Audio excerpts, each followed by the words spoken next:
pledge allegiance to the flag of the United States of America and to the republic for which it stands, one nation, under God, indivisible, with liberty and justice for all. The first item on the agenda this evening is the omnibus vote agenda. Items under the omnibus vote agenda are considered routine and/or non-controversial and will be approved by one motion. If a separate vote on any one motion, any one item is desired, it will be pulled from the omnibus vote agenda and voted on separately. Items included for the omnibus vote agenda for this evening are the minutes of the regular board meeting dated July 27th, 2017, payables Les Granger, and payroll through August 24th, 2017, in the amount of $869,905.44. Could I have a motion to approve the omnibus vote agenda? So moved. Second? Second. Discussion? Roll call, please. Commissioner Moline? Yes. Commissioner Blue? Yes. Commissioner Kessler? Yes. Commissioner Robbins? Yes. President Dorhoeffer? Yes, the next item on the agenda is the financial reports for the period ending July 30th. Marla, any changes? They're on file if they need to be seen? Perfect. Next item on the agenda is the welcome to visitors and guests public comment period.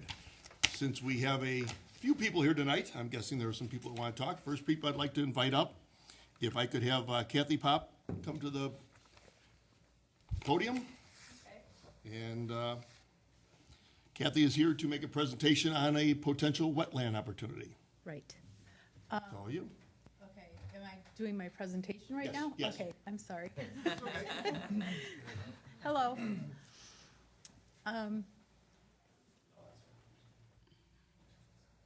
It's blank. We're waiting for James. Oh, okay. I was like, There are a few chairs up in here if you guys would like to. do you want to, yeah. We could stand with her, and you can sit here. How about that? Don't do that. Tom, do me a favor and help James with chairs and have him come in. So he's getting his chairs? Yeah, so he Oh, I can thought get in he- and get this. There's set two up. up here. James, your services are needed, please. No, he's Just coming. make an introduction as soon as they get it set up. Okay. So we keep up. If it's okay with you, I'll just make a. Handle the reverb first. We'll edit this all out before we air it. Don't worry about that. To move the agenda along here, I'd like to introduce myself. I'm Donald Hay. I'm an environmental engineer, and I'm executive director of the Wetlands Research. We've been in business as a not-for-profit for over 40 years, doing most of our work over on the Lake County Forest Preserve District property in Wadsworth. And we are now at the point that we want to move out and begin to set up wetlands to provide ecosystem services, which is simply those services that wetlands give to the community, such as flood control, improved water quality, biodiversity, recreation, and so forth. And we have looked around the region and met the people of your park district, and we're very impressed by CV Ditch and Indian Creek as a potential demonstration research project. And what we're particularly interested here is your attitude towards the use of wetlands for these various functions that I mentioned, and also the ability to earn money off of wetlands and save money for the community. And very quickly, we have done several economic studies with Northwestern University and found that we can save about 50% of the wastewater treatment cost of polishing your effluent. In other words, taking the nitrogen and phosphorus out of the effluent that eventually goes into the river and fouls the river. And most of our rivers are limited by the phosphorus that it gets discharged to them. So what we would like to do, we'd like your permission, the community's permission, to study the removal of phosphorus and nitrogen from CV Ditch. Now, along with that, I have Kathy Papp with me, who is the ecologist for the project, and she will explain to you what we know about CV Ditch and Indian Creek and how we plan on restoring it, improving it ecologically. And we also have today Karen Day, who is a teacher at your high school. And she's very interested in the educational opportunities that this offers the high school and the advanced placement classes. And we also have Isabella Dondi, who has been an intern with us this summer.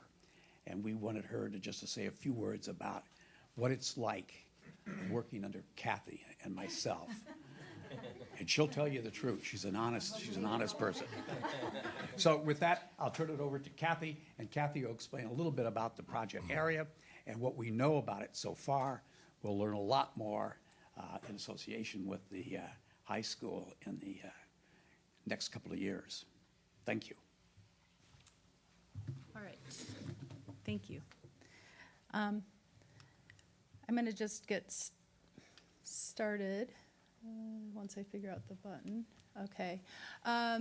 Anyway, Donald has kind of told you that we are wetlands research, and all of our restoration efforts in the past have kind of gone to further the science of wetlands. And so this project that we're proposing does that while restoring wetland landscapes. Oh, come on. The goals for the project are listed above. We want to restore the floodplain. We want to improve the water quality in Indian Creek and CV Ditch, and in doing that, create a credit market. And we'll explain that a little bit later on. We're also going to explore the strategies involved for selling pollution credits in that market. Here is a list of our partners or potential partners with the project. It includes the Park District, the Public Works Department as an MS4 community.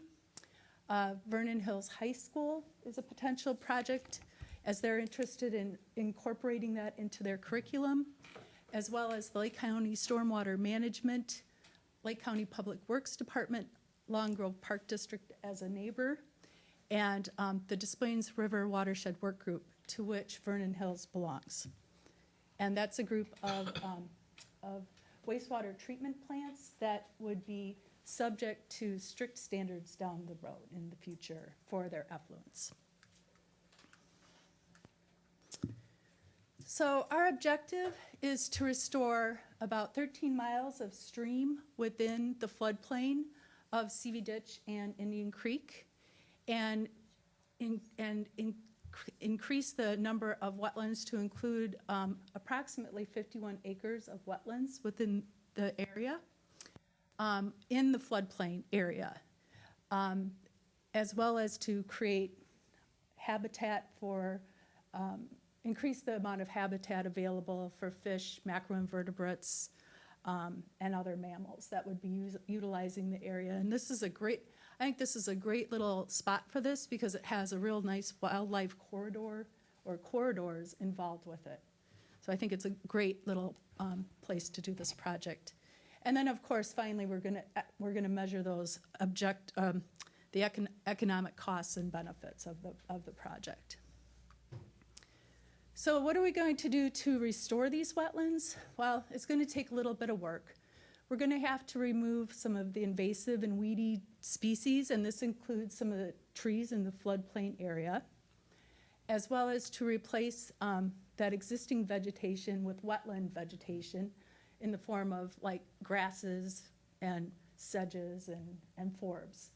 And the forbs will additionally be within some of the upland areas, stretch into the buffer areas, that, as we call them, and that's going to provide some additional habitat for pollinators. So pollinators has really become a hot topic as a lot of our pollinators are starting to become in trouble. So,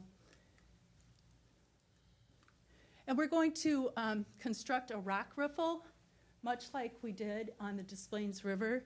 This is the one that we had constructed on the Des Plaines River, but it's going to be, I would say, much smaller in size. So this one raises the water level in the Des Plaines River about 6 feet, where the riffles that we would be putting into the Indian Creek and CV Ditch would be more like 2 to 3 feet difference in water elevations. And this is a example of the landscape that we have along the Des Plaines River in the floodplain due to the installation of that of the rock riffle. And you have, I think, a very lovely marsh landscape that is present, as well as we have, you know, some tree-lined areas in the background. And in order to really study this parcel and get as much information as we could from it, we had to go back into the aerial photography, and the Lake County GIS department has aerial photography that dates back to 1939. So we started there, and we kind of looked at the history of this area, and you can see the CV ditch, even back as far as 1939, was already there as a farm ditch. We also looked at the soils that were present in the area, as they are really truly the legacy that's left behind. Given all the disturbance that happens in these urbanized areas, this is the thing that really tells us the story of what was there pre-settlement. And a lot of the entire, this is snow. The entire floodplain area has been found to have marsh plants, sedges, grasses present in them. And the surrounding area was like prairie grass with hardwood trees, a little bit of forested area, but mainly it was like a savanna type situation, landscape with the graminoid floodplain area. And that's what we're going to try to replicate. We also had to conduct a wetland delineation and found that there are existing wetlands there that we will be enhancing by removal of invasive plant species. One of those areas is a high aquatic resource, and we plan to preserve that area and just do some very minimal enhancement through invasive removal, as it's starting to have some reed canary grass, which is a highly invasive grass, moving into that area. So this is what we're proposing that the landscape would be within the floodplain of CV Ditch and Indian Creek, as well as the areas. These are just example of plant communities. You'd have something like hardstem bulrush, some common burreed up near the woodland areas. You'd have gray-headed coneflower, purple coneflower, bee balm, big blue stem, some of the prairie plants situated in there. Right now, this is an example, and I picked this picture, one out of very many that looked the same that we had discovered during our delineation of the area. And so most of the landscape is dominated by honeysuckle, and it creates this canopy that light can't infiltrate into, and so there's really little or no herbaceous layer. Where there was plants growing under canopies or within that area, they were usually invasive plant species.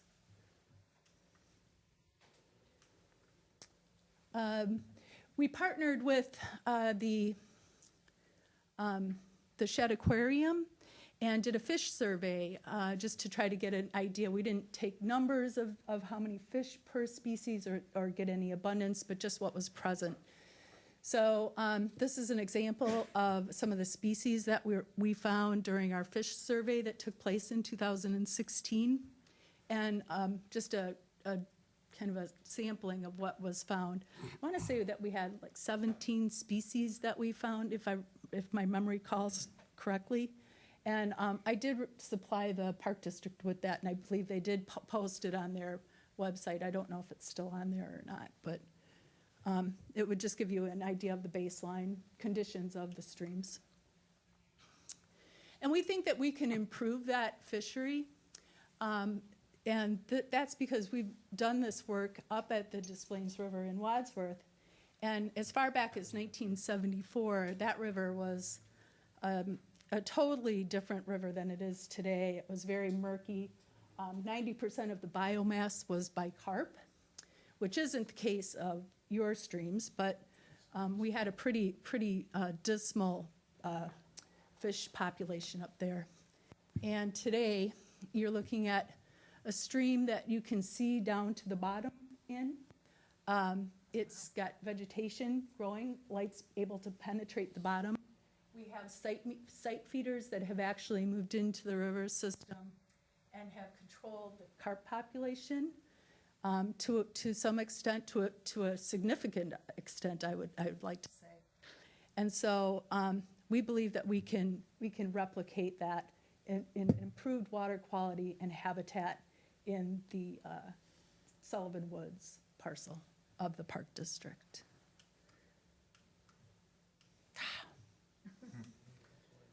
And there's contact information for both Donald and I. And right now, I'd like to turn it over to Karen Day, who is with the high school. And she just wants to tell you a little bit about how she envisions kind of incorporating the high school into this program. Here's this, it's that one. Okay. Forward. All right. Hi. I've been teaching at Vernon Hills High School for 11 years, and so maybe I've had your students. I teach human physiology, but I also taught a summer school environmental class. And I just want to share with you some of my thoughts on this project and how it would mirror or match our curriculum now and curriculum that's right around the corner for your kids.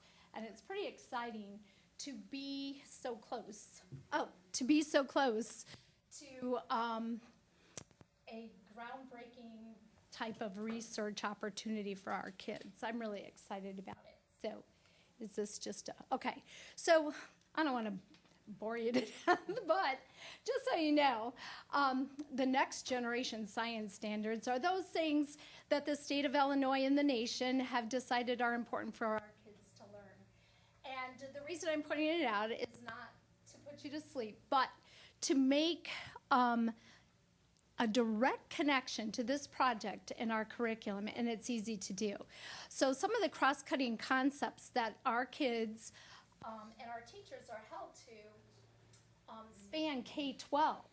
So not just the high school, but little kiddos too.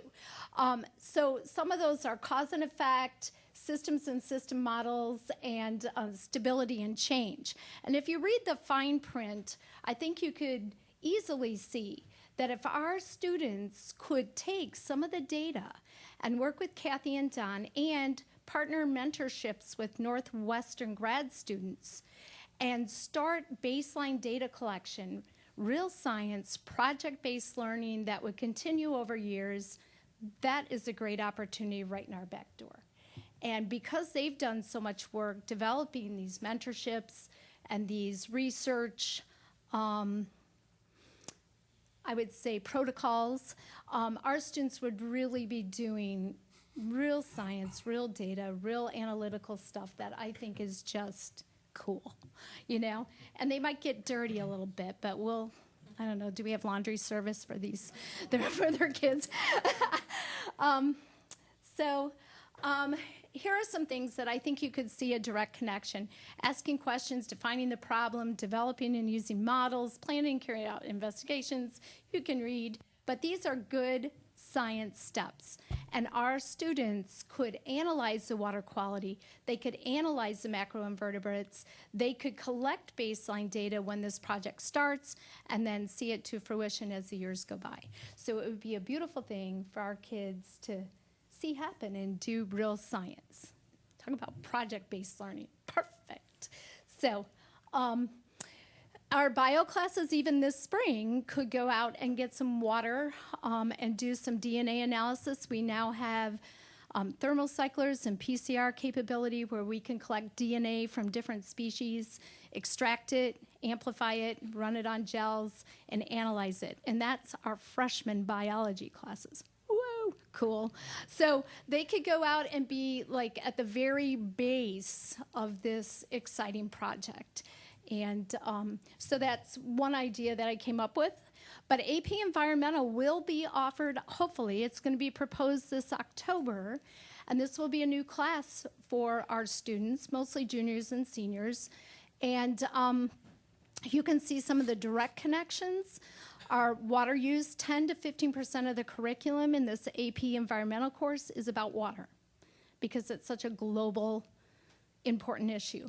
30% is pollution, including cost-benefit analysis and sustainability, which is what this project is all about.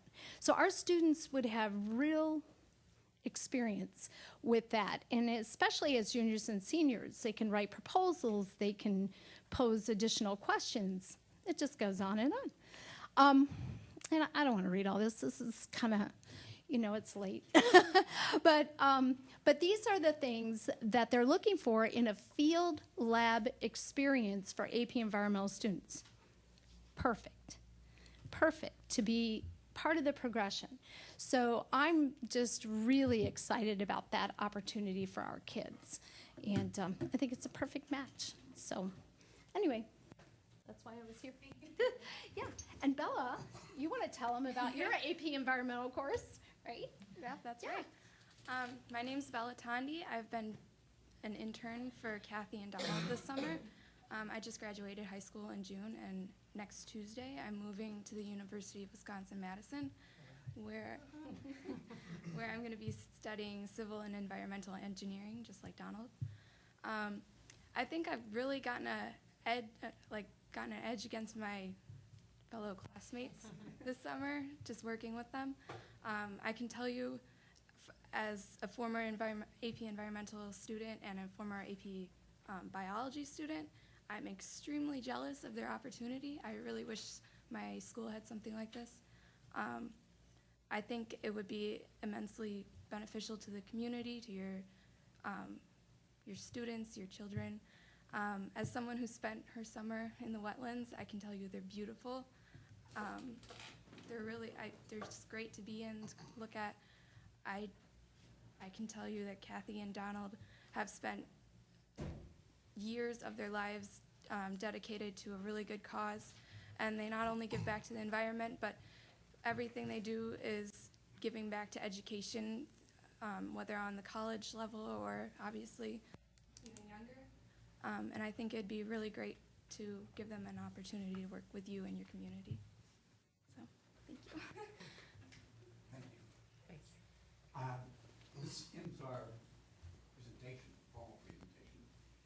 We'll be here right now, answer any questions you might have, and we'll stay after the meeting in case you want to button holes and beat us up or might have in mind.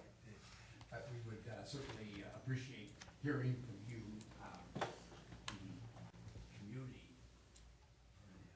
about your feelings relative to this project, how we might be able to change it to better suit your concerns and interests, and how you might become involved with the project. Because there's going to be sensing done on noise control, there's going to be sensing done on methane and carbon dioxide emissions, as well as carbon dioxide absorption by the wetland. We'll have that going on the whole time we're looking at water quality and wildlife benefits. So I want to thank you very much, President Roffer, for the opportunity to address your group. And say we'll be here as long as you want and interfere with your schedule. And so Well, I think you are our schedule tonight, so. So, does the board have any questions before we open this up to the community? I guess, Go ahead. do you, because I think one of the questions the community may have is cost-wise. Do you want to address that now to the group? And then, Sure. We are going to raise the money primarily to the sale of the water quality credits. We've already met with the US EPA this before they got their new director. But I think the new director, despite your political concerns, may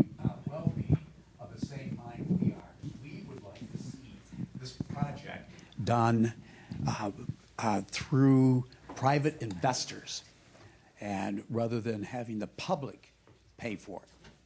And so what we will do is we will go out and we will talk to foundations, we will talk to industries, we'll talk to investment organizations to put money into it in the hopes that they would be able to take it out. And to give you a very specific example, I have spent some time talking to members of the Donnelly family and the Gaylord and Dorothy Donnelly Foundation. And they can do what is known as a project-related investment. So they can go out and put money into a project like ours, and if in the end we make money, we pay them back, and they pay taxes on that. If we don't make money, we lose, our hypothesis is all wrong, then what they do is they write it off on their 5%. Foundations have to spend 5% of their assets every year, and so it's a win-win for them regardless. And it's a win for us because we get the financial support necessary. We're not going to be asking the community for any investment.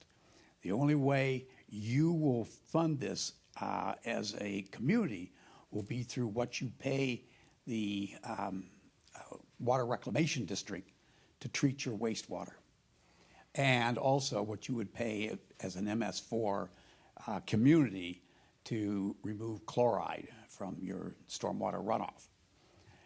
What we found in our economic studies to date is that we can save about 50% of the cost for treating that margin of water quality over and above what they're doing now to the new criteria that the federal government and the state government are now considering. And we did a study of the 7 wastewater treatment plants in Cook County, looked at their cost to upgrade their plants to meet the new criteria, which was $2.5 billion. If they bought water quality credits, it would cost, or we would need to create 200,000 acres of new wetlands. Now, we have that potential on the Illinois River. We have over 400,000 acres along the Illinois River that's levied off from the river, so that the water can't get out there where the bacteria and the organisms are that would treat it naturally. So we can create that, pay for that creation, and sell the credits back to the Water Reclamation District, and they would save $1.6 billion. So that's about a 50% savings, and that's pretty substantial. Plus, it would save a great deal of electrical energy. It would save the equivalent of 55,000 households annual electrical cost, consumption, if they bought their credits from wetlands. Wetlands use little or no mechanical, electrical, chemical energy. So there's another big savings for the community. Now, having said all that, questions? Can you explain that last bit? I really didn't follow that. I'm trying to understand how this small section of the CV would result in any kind of cost benefit savings. Okay. Well, that's why we want to do it here, to find out what it would cost. But our estimate, our preliminary estimates, based on our other studies, would say that we can supply the credits for that margin now. The wastewater comes in, and there's a primary stage, secondary stage. Primary stage takes out mostly the solids, and the secondary stage takes out a lot of the chemical impurities in it. And then the next stage, which would be a tertiary stage, is where we come in. And wetlands would take that effluent and take out the nitrogen and phosphorus that would cost so much to remove mechanically or electrically, chemically, and have the wetlands do it. So wait a second, I gotta do wrestling with what you're saying here. So are you Okay. gonna take the output of the water processing, wastewater processing plant and feed it into the CV ditch? No. The water No. is being cleaned here. Okay. What we're doing is we're taking out the nitrogen and phosphorus in CV ditch that would be equivalent to the amount that they would have to take out at the wastewater treatment plants. And then there'd be a mixing zone. And that's where the environmental protection agencies come in. They mandate those mixing zones. What's being mixed? What's being mixed is the wastewater coming in from the treatment plants and the water coming out of Indian Creek. And where does that happen? And because Indian Creek now is very low in nitrogen and phosphorus, because we've taken most of it out. Is that happening in this wetland proposal? That's right. That's right. You've got to be kidding. You're gonna put wastewater? No. Mixing. No. Okay, let's try it. Let's go back. What we're doing is we're gonna take the water in CV Ditch and in Indian Creek. And we're gonna take the runoff from the golf courses, from the park, from the roadways, and from your upstream neighbor, Long Grove. And we're gonna take that and process that in the wetlands and remove nitrogen and phosphorus. Now, that's just two chemicals. There are other things that we'll take out too, but we won't talk about those for right now. Can I add something really quickly? Do that. And he's not suggesting that we're taking and diverting this into the stream additionally. This is what is in the stream now. So I wanted to make sure that was clear, because I didn't know if that was clear to everybody. Okay. What this stream does, it picks up the drainage from the golf course, the lakes, your roads, everything that Long Grove puts in it. And Long Grove has a wastewater treatment plant as well. And so it goes into there. So we're going to take that out of the stream before it empties into the Des Plaines River. Now, your wastewater treatment plant discharges to the Des Plaines River as well. And we're going to come down very close to where you divert your wastewater now, and then the two are going to mix. Okay? Okay, good, great. Experimental type project that you're going? It is an experimental research project. The hypotheses are what we have laid out earlier on, the objectives. So if the experiment doesn't work, we're kind of ruining a current ecosystem. No. Your ecosystem right now. Not water, not water-wise. No, I'm talking about overall, as Kathy showed you, back in 1939, this was all farmed. And whatever ecosystem was here pre-settlement, long gone. They blew out the beaver dams, they killed off the wildlife, and they had these ditches, which the design code was to drain the field within 24 hours. Now, that's what has caused a lot of flooding downstream, because our farmers have drained their fields with tile, dumped them into what's known as an agricultural outlet ditch, and then channelized it so it was very compact and pushed the stormwater downstream, causing flooding. So we're going to reverse that process. Okay, yes? How many people are gonna be working on this? How many, and how close to the houses are you gonna be? Okay. Not very close to the houses at all.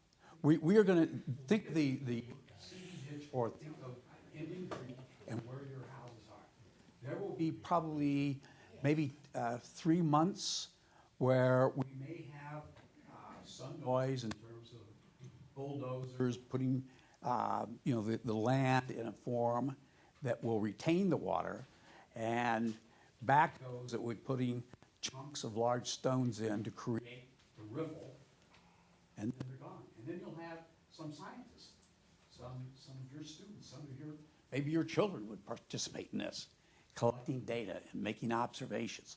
But that'll all be pretty quiet, sorry. And I just want to finish answering his question here.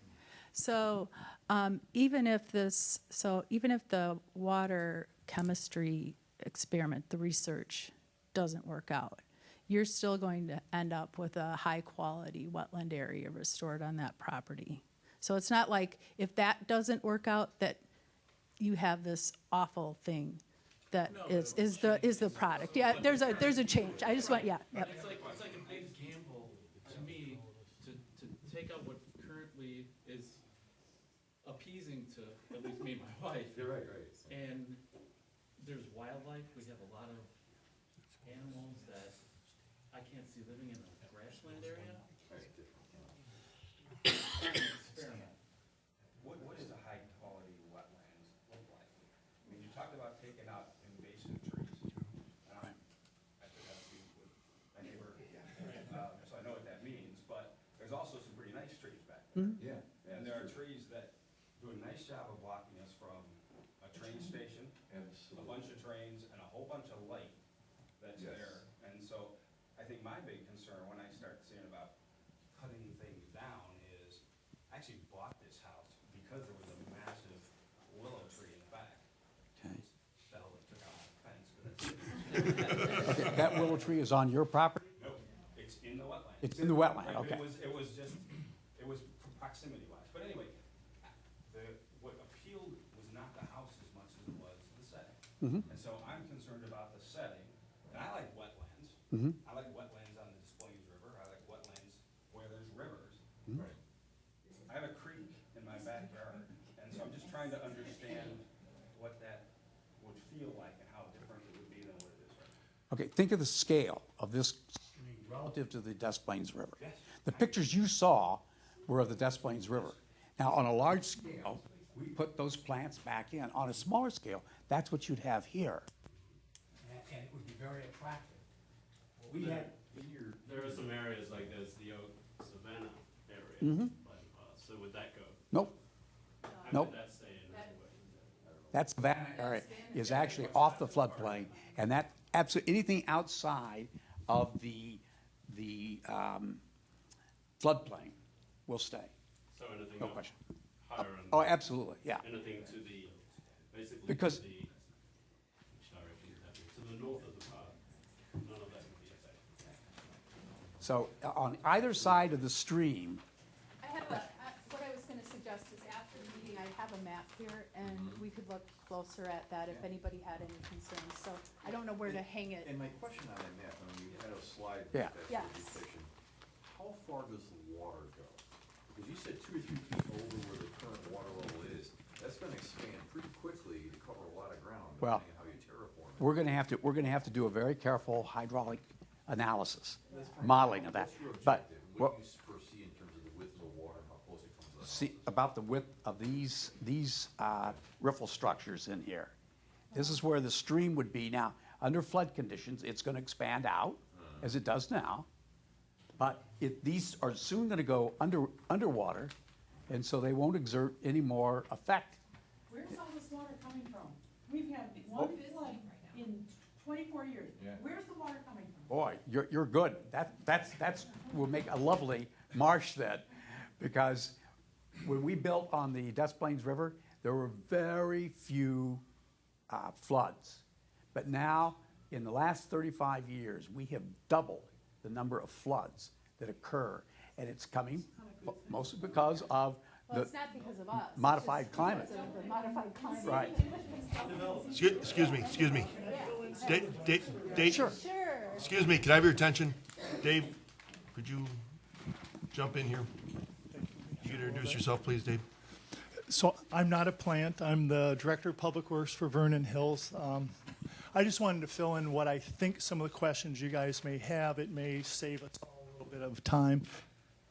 So within the Village of Vernon Hills, I've been involved in 4 different restoration projects, and this is no different than any of the other projects.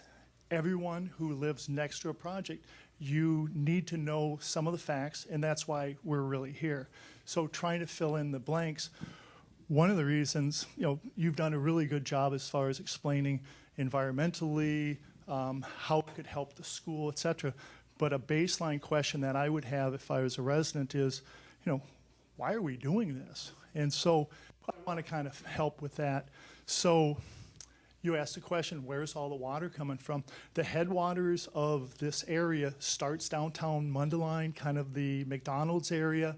It flows through towards Greg's Landing, just north of Huntington. CV Ditch goes through the lake system, and it makes it through here. So I've met with Don Hay. We went to the US EPA, IEPA, and we're trying to have them think larger.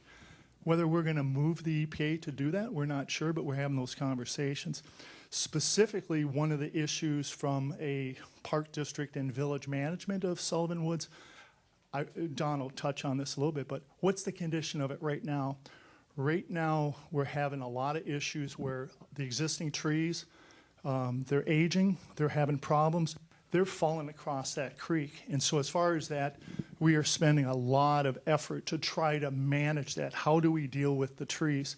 Well, what Don is coming up with is he's trying to be creative and find out how we finance it. He's got some more answers he needs to provide on that.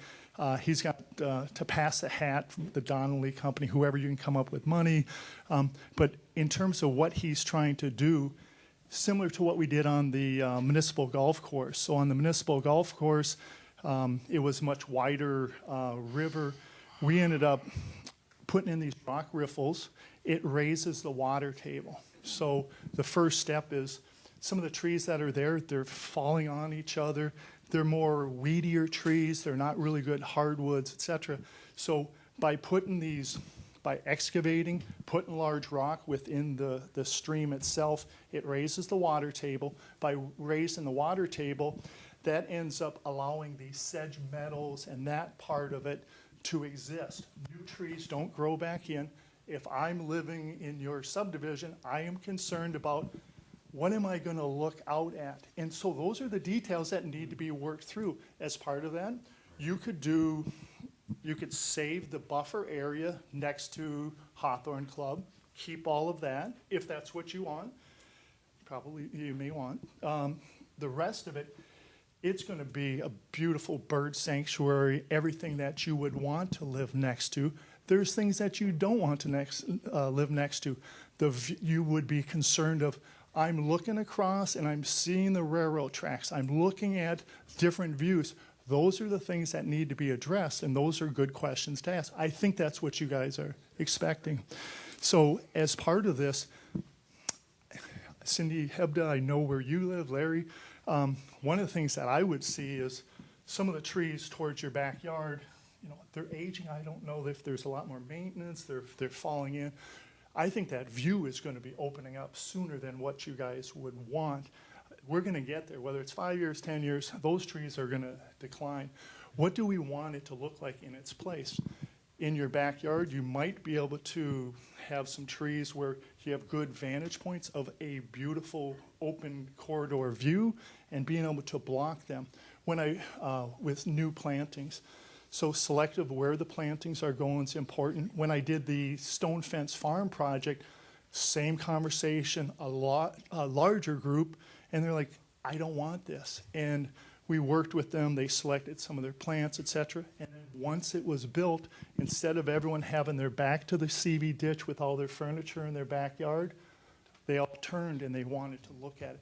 I think this is going to be something gorgeous, but there's a lot of things that we need to answer before you guys would even buy into it. You don't have a lot of facts, and that's the beginning of a discussion, and that's why we're here, and that's why they're presenting it. So, very well said. You really hit some really good touch points there. Yeah.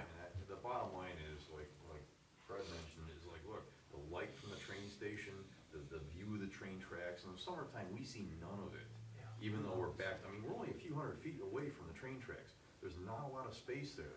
And, if you do this, the water will not block any of that view. And we're going to be, so you got to have some kind of plan for blocking that, putting up some sort of some beautiful thing to have us look at something else besides the train station and the train tracks. Excuse me, heads up, lady. Excuse me, if we could have one conversation, please. It's really hard to hear, especially for people listening at home, if everybody's trying to talk. So if we could acknowledge one person at a time, greatly appreciate it. I'm going to back up a little bit. There's a few things you've said. You want to control flooding. Some people have lived here longer than me. I brought back up to CV Ditch. I am about 200 feet from the train tracks. If you stand on the 20-yard line of a football field, you can see the end zone. You can wave to people in the end zone. I don't want to be that close to the train station. I have 22 commuter trains that go by a day, plus freight. I don't need to wave at everyone as they go by. They don't need to wave at me. The vegetation currently provides both a sight and a sound buffer. I don't know how to describe it other than seismic activity every time a train goes by. There is a huge disruption. People who were living either in Deer Path or Stone Fence who had plant material restored along CV Ditch when the US Corps came in and did that project with you. That was a good project, but they're not looking at a train. They're not looking at commuter rail that is going to increase. They're not looking at freight traffic that is potentially going to increase. At one point in the time that we lived here, we had more than 20 freight trains a day. You know, thankfully that has changed. My apologies to the people where they ended up, but it's different. So, you know, CV farther north in Deer Path is not the same situation. We are very close to the train tracks. It is a quality of life issue. And as far as wetland, you know, we're not flooding. We had a flood in July. That is true. I've lived here for 17 years. I saw water come out of the ditch. I have never seen that happen before. What about the people downstream? Where you chose to sample yesterday and today is about where I live. So that is the area of the path that floods. I personally thought the path was graded purposefully to allow water to flow over it. Right. It makes the most sense from an environmental standpoint. But we'll go back. We're not seeing active flooding. The dams that were removed in the golf course were replaced with riffles. There were dams removed in 2008. I've tried to inform myself about this in the past few days, and admittedly, I know very little. But you know, if you look at the Indian Creek watershed plans, what they describe as being pre-settlement natural and communities is prairie, savanna, and oak woodland. It is not wetland. When they describe the soils in that area, they are not hydric soils. So, you know, restoring a wetland in an area that was not described that way is of concern to me.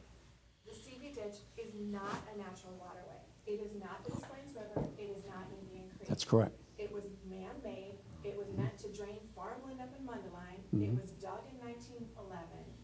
It's new. But the farms that were there in the 30s and the 60s, frankly, before Loeb and Hogan built their houses, are gone. In the 50 years since, we do have an environment and a habitat that has developed. And it is not of insignificant consequence. I mean, I sit in my yard, I see barred owl, I see great horned owl, I see brown bats, I see Cooper hawk that are nesting behind your house this year. There's red-tailed hawk, there's heron that I see from my kitchen window every day fishing in the stream. There are mallards that nest in my yard. We have woodpeckers and sapsuckers and bluebirds and hummingbirds and orioles and waxwings. We have higher end predators, and we have coyote and fox, and no matter what your opinion of them, they are important to our ecosystems. They would be displaced if you put in a wetland. No, they will not be displaced. In fact, the diversity will be. I have to disagree with you. Well, we'll disagree on that then. That's fair enough. We have mice and voles and shrews and snakes and turtles. They may stay. Yeah. But other animals will leave. So What animals do you think will leave now? where's a woodpecker going to nest in a marsh? But there are going to be trees adjacent to this. I've looked at And your that's map. what- yeah. This is the area that I have particular concern about. It is the northern boundary of what you propose as wetland, and there is no buffer to the private property. There are numerous parcels as you move through your wetland. Right. Some are owned by the village, some are owned by the park district, some are in private ownership, some are in trust with the county. So you have multiple owners over property. There are some wetland areas that I do believe you could develop. They're farther south, they're where CV meets Indian Creek. They could be used for the AP environmental class. They're contained, they would have very little impact on existing residential. But in any land use development plan, I think it's really important to consider what's existing and not destroy what you have. You know, let's not throw the baby out with the bathwater. Right. Let's not create quality of life issues for the people who are already here. Look at scaling this project in a way that makes sense for what is. You're saying this is an experiment. We're trying it. We want to do this. We want to see how it works in a small pilot with the potential of selling it to other larger areas. Okay, I get it, but limit the negative impact to the existing habitat and the existing residents. Well said. Great. Couldn't agree with you. Couldn't agree with you more. So And that's the whole start of it. Well, we may have a little disagreement right now about that, but we'll work through that. We'll work through that. We'll have the trees, we'll have the plants that you might, in your mind, expect to have there. No, not from your photos And- and not from your plan. You don't. Well- But I am in favor of removing the honeysuckle. I am in favor of removing the buckthorn. Okay. With Ken Lore's permission, he did a huge amount of clearing this Sure. spring, and we'll do more this fall. Garlic mustard seems to be taking care of itself, and for whatever reason, this year thistle is Yeah. not. So, those things need to go. Clear the understory, let the natives come back. Don't cut the trees. So acknowledging what we're hearing screening is very important. Noise from the railroad and from the train station, attenuating that is really important. And then in terms of habitat, I think that's where there might be a little disagreement, but what he needs to do is spend more time explaining that. I think the habitat is good there. I think the habitat could be so much better, and I think that's where the honeysuckle removal, the buckthorn removal, and those type of things, that's a good thing. Where can we kind of merge our thoughts, and I think what I'm hearing is there may need to be more of a buffer. Yeah. I think that's Okay. Well, and that's perfectly possible. There are two criteria that I think are important. One is light, getting light in, okay, and that's important. And time, slowing the water down. And the slowing it down gives the microbes, the natural functions of that river, the opportunity to do what it used to do so well before we got rid of the beaver, before we channelized our stream. There's beaver there. That's beautiful. That's beautiful, and that's. Some of the trees that are down on the river are down. Excellent. So- They're not falling down. Hey, I Don, love it. I love Don, it. And Don, that's exactly what we're Don. looking for. I'm sorry. I'm going to bring this back to us for a minute. Sure. Is there anyone else who would like to make a comment that hasn't had a chance to talk yet? Please. I just have a clarifying question. I wrote down some information. Here, let's do it this way. Will you hand the microphone? Can you hand him the Yeah, microphone, please? absolutely. Just want to clarify some information I wrote down. So on one slide, it said there are currently 4.75 acres of wetland. I think that's what I saw. And then on another slide, it said 51 acres will be created.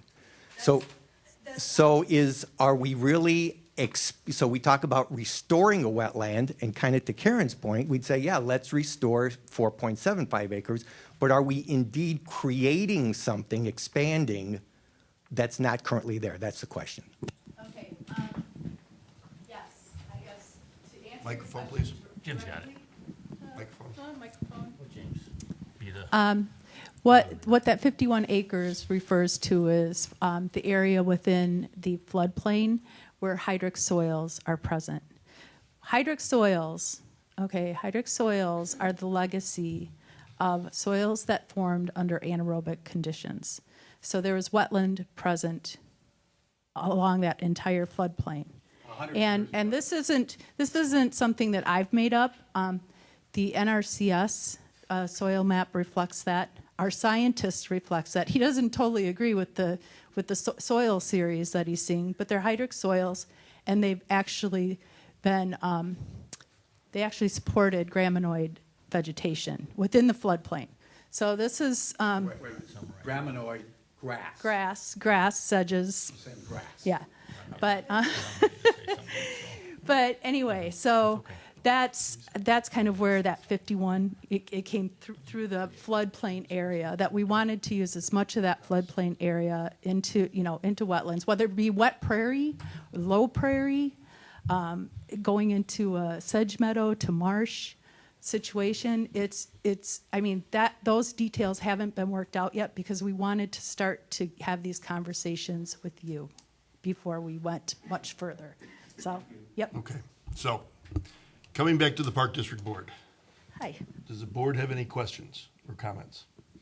Well, I want to make sure everyone's understanding. The whole reason we're doing this tonight is to get your input. There's nothing been decided. this is step, not even 1A yet. We knew we would have people that were concerned, and we wanted to hear your concerns. And I think if we move forward at all, it'll be after a huge amount of conversation beyond tonight. So what I would like to suggest possibly is if the board, because again, the board hasn't decided to do anything.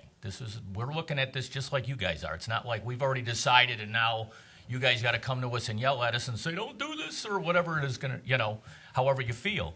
So what I would suggest is maybe even having some sort of sub-meeting or open meeting of some sort where if the board decides to move along a little further, and then we can have you guys come and have a little bit more intimate setting where you can kind of mix and we can have layouts or whatever it is, and you can see a little better. I mean, it's hard when they're talking about the hydraulic, static, you know what I mean? I don't know. I mean, I thought I was reasonably, and I didn't understand everything he said either. So that's my comment. So I just want you to understand that we are sensitive to your concerns. Anybody else on the board? I guess I would just add, I mean, I'm definitely hearing that there's a concern for the noise, the sight, the vision, and can that be, is it wide enough? Is that area big enough to really meet these needs? And if you're thinking yes, I guess we would need to see something to see if that would really meet the needs of the community. I think it can be worked out. Okay. And I guess what I would ask the board, would it be permissible for us to talk to groups that are here? And I would like to geographically, I guess, aggregate them. So we have, one group that's concerned about the railroad, one that's concerned about the trees and the view, and sit down with a much bigger map than this and start drawing out, what the neighbors, what the people who live along the stream are thinking about. And in the end, we have to answer the question for ourselves is, well, we've done this, now we only have 10 acres. Is that going to be enough to do the project? And 10 acres, I would just suggest probably it wouldn't be worth doing the project. All right, so a couple of questions for you. You've referred to a couple of times as the village is an MS4. What does that mean? To a random folk who doesn't know what that means, what are we as an MS4 community? What are we? You want to define that? Yeah. That is a community that has a stormwater discharge into the Des Plaines River, and those effluents have an NPDES permit granted by the Illinois EPA through NPDES. That's a lot of acronyms, man. I know, right? That's what they're all about. I swear to God, I have a hard time myself. And Dave? We have a storm sewer that the village owns and maintains. As part of us owning that, we need to regulate what comes into our system and how we leave it. Out. Thank you. You're the man, Dave. You mentioned that it's theoretically possible that your hypothesis is wrong. And I want to make sure I understood what you said when you said that. So you may not get the desired results out of it, but whether you get the desired results out of it or not, the aesthetics of what you've done don't impact. It's just a question of if what you did doesn't get the desired result, it doesn't mean that it's a failure as a project. It just means you're not getting your desired result. Okay. Well, let me just take one step further. Real quick. Okay, real quick. It's meeting with groups like yours that are part of our scientific inquiry. We need to know the social benefits, the social disbenefits of operating, creating such projects. We need to know it. We need to understand it. And this gives us an opportunity to gain that understanding. Oh, yeah, past there. All right. We're not going to get into the weeds, so to speak. The concerns are noise. Concerns are aesthetics of the view. We're not going to take any action tonight. As Commissioner Moline said, this is step 1A of probably 100. Okay, the board actually had a discussion, a presentation previously about 2 months ago. And it was something that intrigues us. It's not something that, yes, we're going to do this. It's just something that, you know what? As stewards of the community, for us to just say yes or no is inappropriate. So we need you to input. We need you to be comfortable with what we're doing, because at the end of the day, we are a community. We live together. We, raise our children together. And we got to do this in a way that satisfies as many people as possible. Everyone's not going to be happy no matter what happens. Okay, there's going to be people who are going to want this done, and if it's not, they're going to be disappointed. There are going to be people that don't want this done, and if it is done, they're going to be upset. So what we want to do is get feedback, start the conversation. That was the purpose of tonight. We will be putting this on another meeting. What I would ask from you is 2 things. Number one, as soon as we're done here, if you want to go out in the hallway with your little map and have people more one-on-one and you can look. But the next meeting, let's come with something appropriate so that everybody can see what happens, so we're not passing a little map around and we can all look at the same type of, whether it's something we put up a little bigger onto the screens, but come a little more appropriately ready to talk and have everybody see exactly what happens. Sure. If it can be done to satisfy the needs of the noise, the visual, and the environmental, that's great. If it can't, then the decisions get tougher, and what the decisions are is what the board is ultimately elected for. So I thank you for your time. I thank everyone for coming. Truly appreciate it. As I said, the board will not take any action on this at this meeting, so you don't have to worry about leaving and suddenly tomorrow the bulldozers are there. I just think, Dave, just for the benefit of the community, just knowing that we're working with the village in tandem to remove a lot of the trees that are down along through the ditch. We started just this past spring with a grant that we received from the village, and we have in our capital planning over the next 3 to 4 years to continue that effort to remove some of that log jam.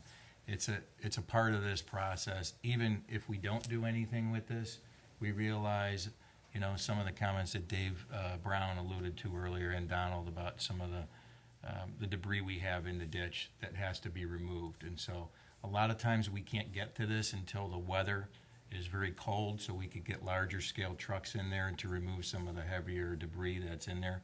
But just know it's a long-term process for us, and we're on it from one end of the, Sullivan Woods to the other.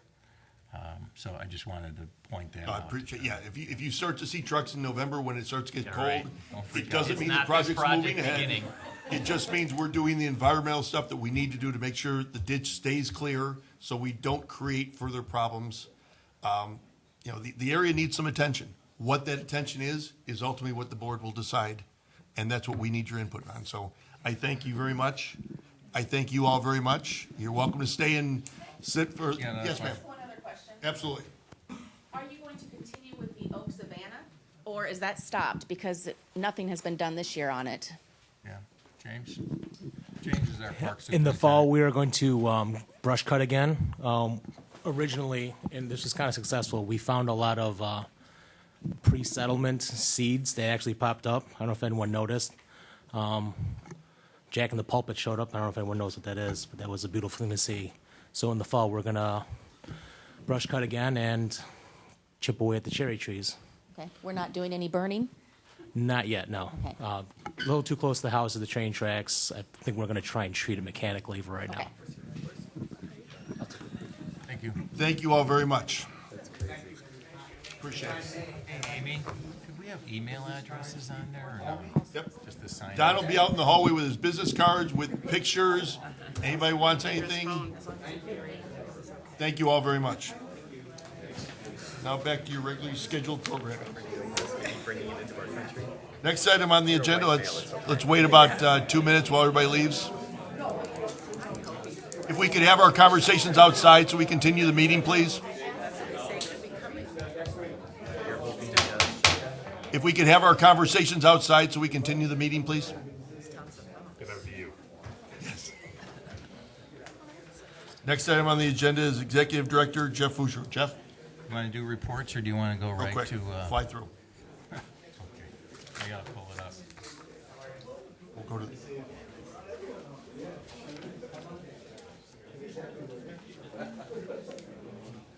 Bring them up.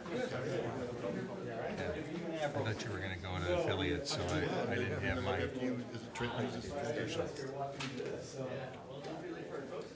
Okay.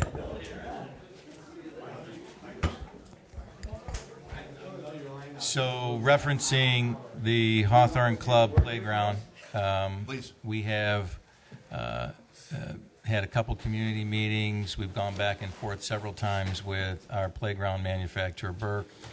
We've posted just outside the boardroom this evening the final product. So we feel like we've got a good consensus in terms of color selection. Seemed to be the final verdict that was kind of holding us up. But at this point, we advanced the contract with Burke. So it's about 4 to 6 weeks before we'll see all the product on site, which puts us at about late September, 1st of October, and then we'll get that project moving.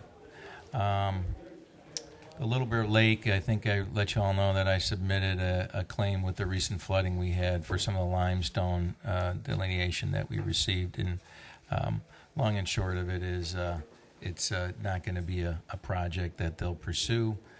They wanted photos and contracts and project costs of what took place when it first went in, which I would have to go back into the 1970 files, which I don't have, to further, at least try to advance this particular request. There were many other. I was in on a call with the Illinois Emergency Management Association, which is handling this particular claim. There was probably about 50 of us on that call, of which I'm going to guess probably half of them were not successful in terms of what they were trying to, proceed and get approvals on. So I'm not real confident in that. I just wanted to remind everybody there's our next public officials and administrators meeting. That'll be held at Village Hall on September 13th. Reminder that our September board meeting is moved up a week because of an observance of Rosh Hashanah that happens to fall right on our board meeting. So we'll meet on the 19th, which is a Tuesday evening. So we'll notify all the press as well on that. We got word today on our accreditation process, so that'll be held on Tuesday, October 17th. Once again, just hats off to Amy. Who's been just fantastic in coordinating that whole project for the district. Tom and Jay and I met with representatives from the village, police department, village manager, and then our director of our Peak 21 annual lacrosse tournament. We got a little more feedback than normal about some resident complaints with just activity in and around their personal properties. So we had, I thought, a really positive meeting. We asked the director of Peak 21, he's going to ramp up his volunteer efforts in and around specifically the Deer Path neighborhood. The police department's going to be a little more mobile. I think having an officer or two on a bicycle to patrol the area is going to be really helpful. A lot more signage in and around the area for our visitors. And then we're going to meet again next May, early May, just before the tournament rolls out. Also, just Marla's been working with Abe Singh, who's the new director of business operations for Hawthorne 73. We've opened up that account for their kindergarten facility. Funds are in place. They are responding to, we've submitted our reimbursement for all of our legal expenses over the last year. We're going back into 2016. They've accepted that, so we'll see that return come back. And then now DLR, who's their architect, has been submitting a lot of invoices. And just to remind the board, all of the invoices come to us. So Marla's office will be getting those, and then James and I will be reviewing those as well as part of the project, and then passing those back on. So at this point, it's a lot of preliminary planning, and there's some permitting that's going to go on through the fall season. They anticipate commencement of construction in spring of 2018. So whether that's April, May, June, I'm not sure, but that's kind of the game plan at this point. That concludes my report. I'd be happy to answer any questions. Any questions? Commissioner Robbins? Jeff, just a couple things. Are we keeping a cushion in the bank account so that every time we pay something, we go back to the school district and they refund us so that we have a certain amount in the escrow account? Yeah, so the IGA we have with them specifies that they are to have at least $1 million in the account, up to at least $1 million. So right now they've got $500,000 in there because all we're doing right now is just professional services. There's no construction taking place. So once the construction period commences, then we'll have a minimum of $1 million. Marla and I obviously will keep a close eye on that. So if we start seeing these payments, they're only monthly to the contractor and to the construction management firm. So when we start to see those depleting, they'll have to basically advance that escrow account to keep us satisfied with payables. Thank you. You're welcome. Any movement on the after-school program, more space from the? No, what we've got basically is I've had several conversations with Nick Brown. We sent some communication to our parents that made some phone calls to his office and some follow-ups. And at this point, he's directing people to contact me, that it's our program, that we should try to make the effort. The school district doesn't have any space. So we've looked at everything within Sullivan Center, or possibly accommodating. We have upwards of 75 kids on the wait list. So we just don't have the space here. Our new gym is full every day after school with programming into the evening. So at this point, until I think the kindergarten facility is complete, which is probably 2 years from now, that's going to help. Doesn't help now. Doesn't help those parents now. But it's certainly, we have about 60 kindergartners in our program. So if they're here on this site, that opens up 60 spots on the current campus at 73. So that helps. But for now, we just don't have the space. We've looked at, anywhere and everywhere we could possibly put kids. We just don't have it. Part of it is there's 85 new families that are, that's what Nick's telling me, in 73. Last year they had over 100. So it kind of goes with that whole presentation and that theme that they rolled out, last year prior to the referendum ask, where they've got, all these new families moving in and they just don't have the space. And the Cuneo property, they have figures of anywhere from 120 to 150 new kids coming out of there, potentially more. So, and they're building there. They're starting, some of the process there. So it's a tough thing. Unfortunately, those families are going to have to, many of them that are on our wait list were new families just moving into town, and they just simply need care. And they, so they're going to have to probably look at privatizing that. Okay. Let's change gears. We have another set of guests that I'd like to get to as quick as possible, which is already a little too late for some of them. Let's move to new business, annual affiliate review. Dennis Drexler, if you could come up to the podium. Dennis represents the Vernon Hills Community Baseball and Softball programs. First, thank you for having me. I'm filling in for Mr. Bill Paulson. He was unable to attend. So this is my first time going through the affiliate review. Convenient of him. Absolutely. It's going to cost him. So anyway, I'm not really sure what you're looking for, but what I'm going to do is give you a quick overview organizationally. We are a continuously working board. We are currently working through some transition with existing board members. We're working to replace some of the folks that are on there whose terms may be expiring at the end of the year, and also looking for a replacement for Bill, our current president. Financially, you guys have gone through and seen the financials. You guys had those in advance. So the VHCBS is in. sorry, did you have a question? You're fine, please. Okay, the VHCBS is in very good shape. We've completed the return, it's been audited, and we have maintained our 501c3 status. We've done a bunch of positive things throughout the year for 2017. We've currently expanded into having additional umpires for kids, reaching out to our community, to previous baseball player kids that are now coming in and umping for 8, 9, 10, and 11 years old. Before I get into that, though, I'm going to talk real fast about the makeup of it. We've got 27 teams consisting of about 560 kids. That's for baseball. Community softball, we've got about 13 teams. We're expecting an increase of about 10% of kids over prior years, so we've seen a run rate of about 8 to 10% growth on an annual basis. And we are working to give back to the program in terms of, as I mentioned, having kids umpire to assist with the various programs, and also looking to recognize our existing coaches that have contributed in the past. I know that Cindy and Tom have been invited to a recognition event that we're hosting in September, and that is kind of where we're at. Any questions?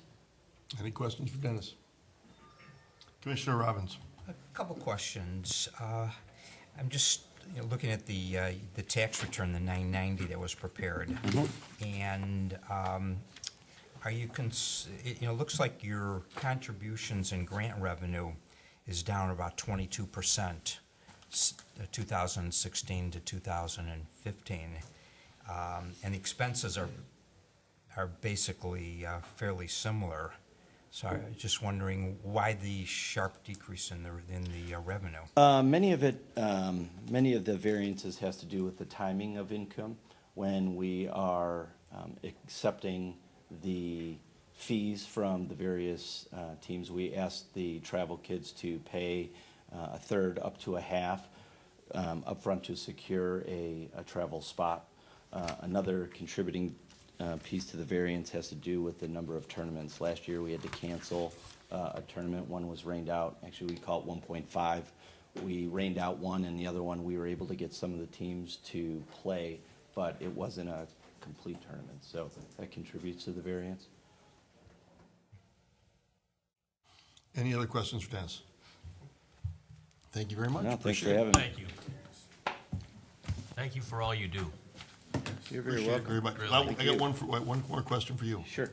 From the Park District side, what can we do to help you and support you in what you do in the community? Well, believe it or not, I think we already have a partnership going. I say that we continue with that.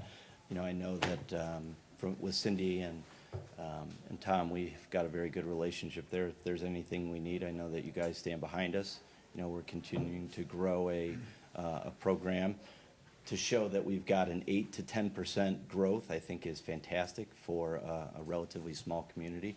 So the feedback, we've sent out surveys, we're constantly looking to get that feedback from people that have already been through, and it's all positive. I mean, there's things that we can obviously do to improve, but it's definitely a work in progress, so I think it's going well. Any changes you have planned for next year? We need to work on our communications. That's something that we always struggle with. We're trying to convert to leveraging technology as much as we can, but that's easier said than done. Not everybody has access to either the website or, we're looking at some of the email addresses. People don't respond to those things, but we're trying to be more timely in our communications. But we've also are looking at ways that we can go ahead and give back to continue to enhance what we're doing. So we've got some improvements for the 106 building. We're looking to do some of those. We're looking at equipment. We do that about every third year. So we've got some new equipment pieces that we're going to be putting in place. This is a new uniform year, so we get feedback from all the parents on what they like. I know a lot of the moms don't like the white pants, so we got to take that into consideration. So some little things like that, but it's definitely going in the right direction. We'll be talking in the future. We're going to be doing Grosse Pointe, rehabbing Grosse Pointe. It'll basically be shut down for an entire year. So it's one of the things we're going to talk to you and the Stingers about, is not only plans for what we're going to do and how we're going to do it, but also possible contributions. We're looking to try to make it, that's a tight area, we're trying to make it a little safer, put up a little more netting. Yeah, that was a conversation that's already started, Yeah. looking at trying to do that. So, I mean, we're We're willing a to couple work years with away, them. so we're, Yeah, we've got time, but thank you for what you do. thanks for having us. Next, the Vernon Hills Soccer Club, Kevin Atkinson and Andrew Rebeck.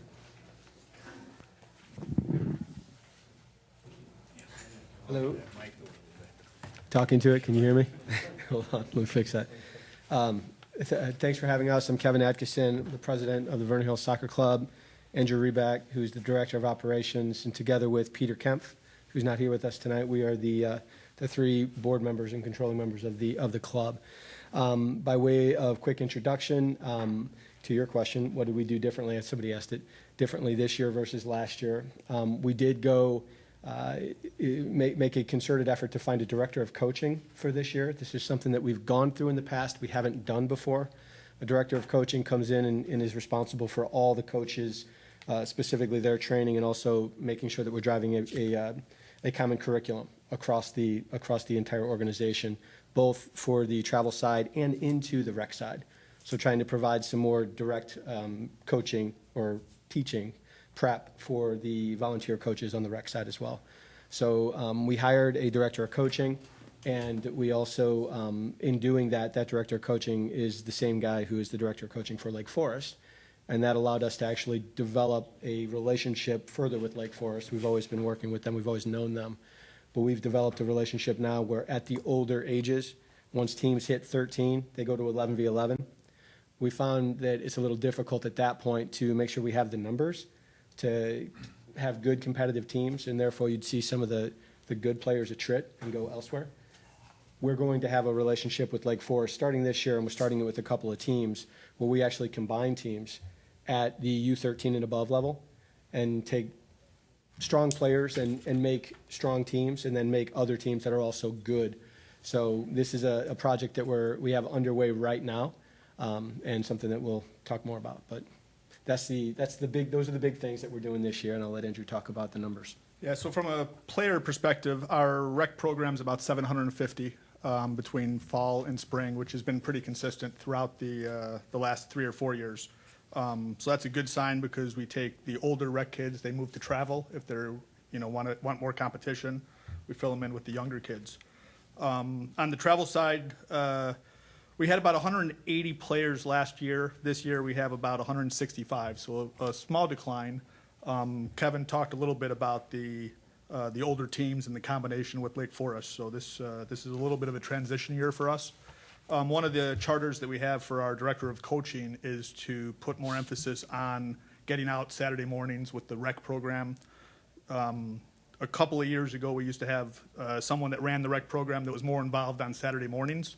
You see someone that looks like they're ready for travel. You talk to their parents. You talk to them. We got away from that a little bit, so we anticipate those numbers coming back up over the course of the next few years. From a financial perspective, we turned in our financials from last year. We're always a little bit lagged because we're a May 31st year end, so we're in the middle of compiling everything for the auditors now. We'll turn those in once those are complete. But we are solid on our cash flow. We're keeping within our budget. We run it like any other business, so we have budgets and make sure that we stay within those. I know Kevin's going to talk a little bit about the tournament that's coming up, but 2 years ago we had our first tournament that was rained out with the monsoon. So last year we had our second annual tournament, which is the first tournament. We lost a little bit of money last year, and then this year we're anticipating to be in the black. We've got a bunch of teams. I'll let you know. Yeah, so yes, it was funny, except that it wasn't. It's a good way to lose money. Start a big tournament, invite a bunch of teams. Than it was to you. It was certainly much funnier for you. Last year, fundamentally, we lost money last year. We knew we were going to, especially because all of the sponsors that we had, we basically just had to roll them over and keep their sponsorship and not re-up. This year, we're going to have about 150 teams. Last year, I think we had 107. And so that's good, solid growth. And the numbers that we're seeing right now are much, much better in terms of the financials as they come in. We maintain the sponsors and actually got additional sponsors to come in and help to take part in the tournament, and in some cases actually fund the tournament. So it's all set. It's the 1st through the 4th, and I think we're ready to rock. This is going to be a good one. So, and thank you for the help that we've gotten from the village and from the Park District. Everything has been great. So thank you for that. I was just going to touch on the relationship quickly. Obviously, the relationship with you, but also a good relationship with the high school, with the other affiliates, working out, sharing time on Sundays with football and lacrosse and all of that scheduling with Jay and team seems to be working well. This year, so in addition to all those teams, high school is allowing us to use a couple additional fields on the high school property. So we're literally going to have, from 5 to 12, we're going to have 3 additional fields across the street from softball, which, we're calling 13, 14 and 15. Then the 2 high school soccer fields outside of the stadium, and then the stadium on the times that the high schools aren't practicing. So it's going to be a good show for us. I'll just jump into this real quick. So from a strategic perspective, we completed our contribution for the lights last year. So we did that over the course of 3 years. So I think everyone's enjoying having lights on 10, 11, and 12. We certainly are using them. Indoor space, right, is always a challenge. You just alluded to it at the end of your report from the standpoint of there's not a lot of space in 73. We're continuing to look outside. We're trying to put some of the larger teams into larger facilities that have turf and, possibly use 73 for some of the younger teams still that can go on the court. And then I would say the one challenge that we have that we're also working through is the Lincolnshire/Rush program that has some access to the VHAC based on the relationship and what was given to the village. So we're working through it. Currently they're using 5 and 6, 4 nights a week. We just basically gave that to them. So we're using that for the rec, and then we're using the rest of it. So it's it's a little bit of a challenge, a little bit of competition that's come in, but we're working through it. Mm-hmm. So, questions? Commissioner Robbins. No, I'm impressed by your financial statement. The most current one that we have is the one that is as of May 31st, 2016. Right. You had a very positive year. You had revenues of $407,000, expenses of $295,000. So you had an increase of a little over $111,000. So that's very positive. Yeah. So, one thing I think most of you know, but we're the 3 of us on the board are volunteers. We don't take, we're not taking any salary or any kind of stipend out. So that helps a little bit. This year, as Kevin said, we were investing in the DOC, but we felt like we were in a good financial position to do that, and we think the rewards at the end will offset that. We're also going to invest in an individual goalie trainer. So this is something that's kind of always been a gap for us, but we have the money, so we're going to pay somebody to come in and train goalies. Any other questions? Commissioner Kessler. So my question is on this joining between Lake Forest and to create the travel team. Does it put any of our residents out of the mix? Are people not? Is there going to be an issue with residents not making travel teams, or is it the number so low that you need it just to make it survive? So I think it's quite the opposite. I think the effort is in combining the 2 teams or multiple teams at certain ages, we have the opportunity to create multiple teams, and so kids can play at appropriate levels. Part of the challenge is when you get to a certain level, it's one thing to have like a 7v7, you can have 2 or 3 kids that are good and have a good team.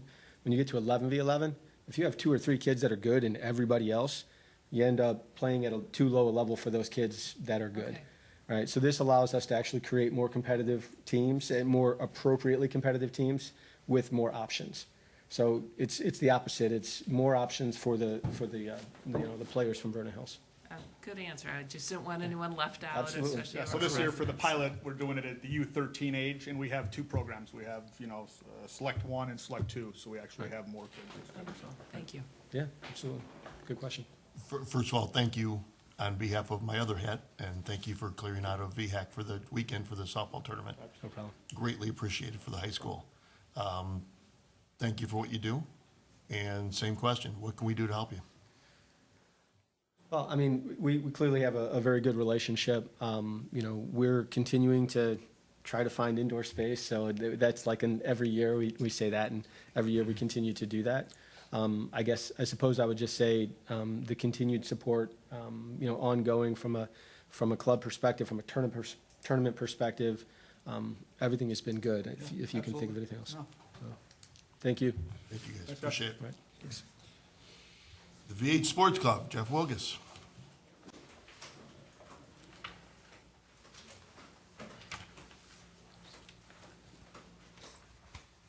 Good evening, everybody. Hi.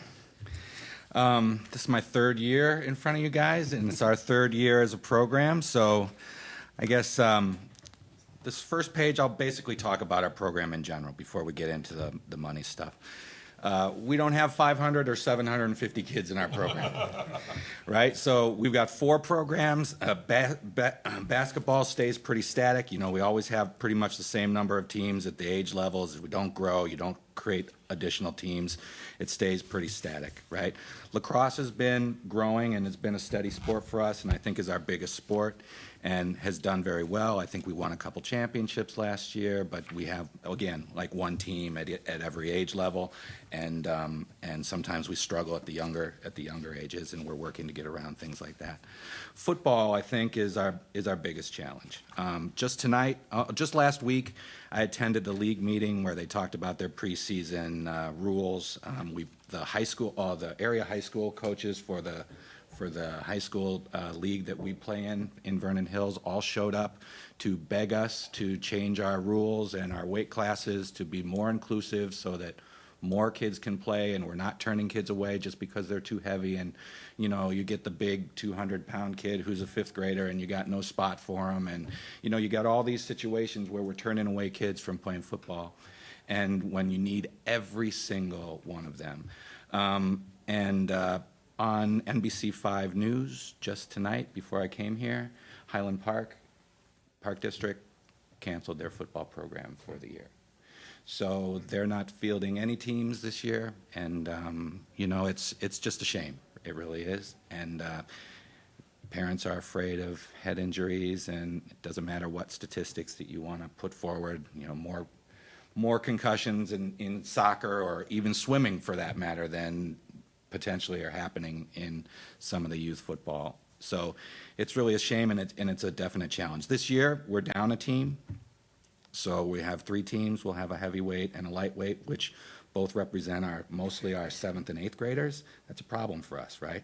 Those 8th graders are not going to be with us next year. We'll have our remaining 7th graders, and we have only one team this year that compromises 3rd through 6th grade. So you can see the writings on the wall, right? If we can't market or do something to get out to the community and somehow market the program, football could be dead in Vernon Hills within 2 years. So we have some ideas around that. I think we'll be probably coming to you guys for some assistance, and maybe some mailing lists and targeted mailing lists and some things like that we might be able to do. But you know, other than that, you know, we're kind of, you know, on autopilot. We're in our busy season. This is summer, so we've got both football going on now, and we've got lacrosse. Unfortunately, we've put POMS on hiatus, and I won't really go into all the reasons. There's some personal issues with our commissioner and things like that, so we put that on hiatus for at least 1 year. So, and that has some impact on our budget and things like that. But let's see, what else? Basketball is going to remain the same. There's been a change in flag, that we're trying to use flag to help be an entry into football. So they're actually starting a flag, more like a traveling community flag now, instead of just doing house, which we've done for years in 4, 5, 6 teams or whatever.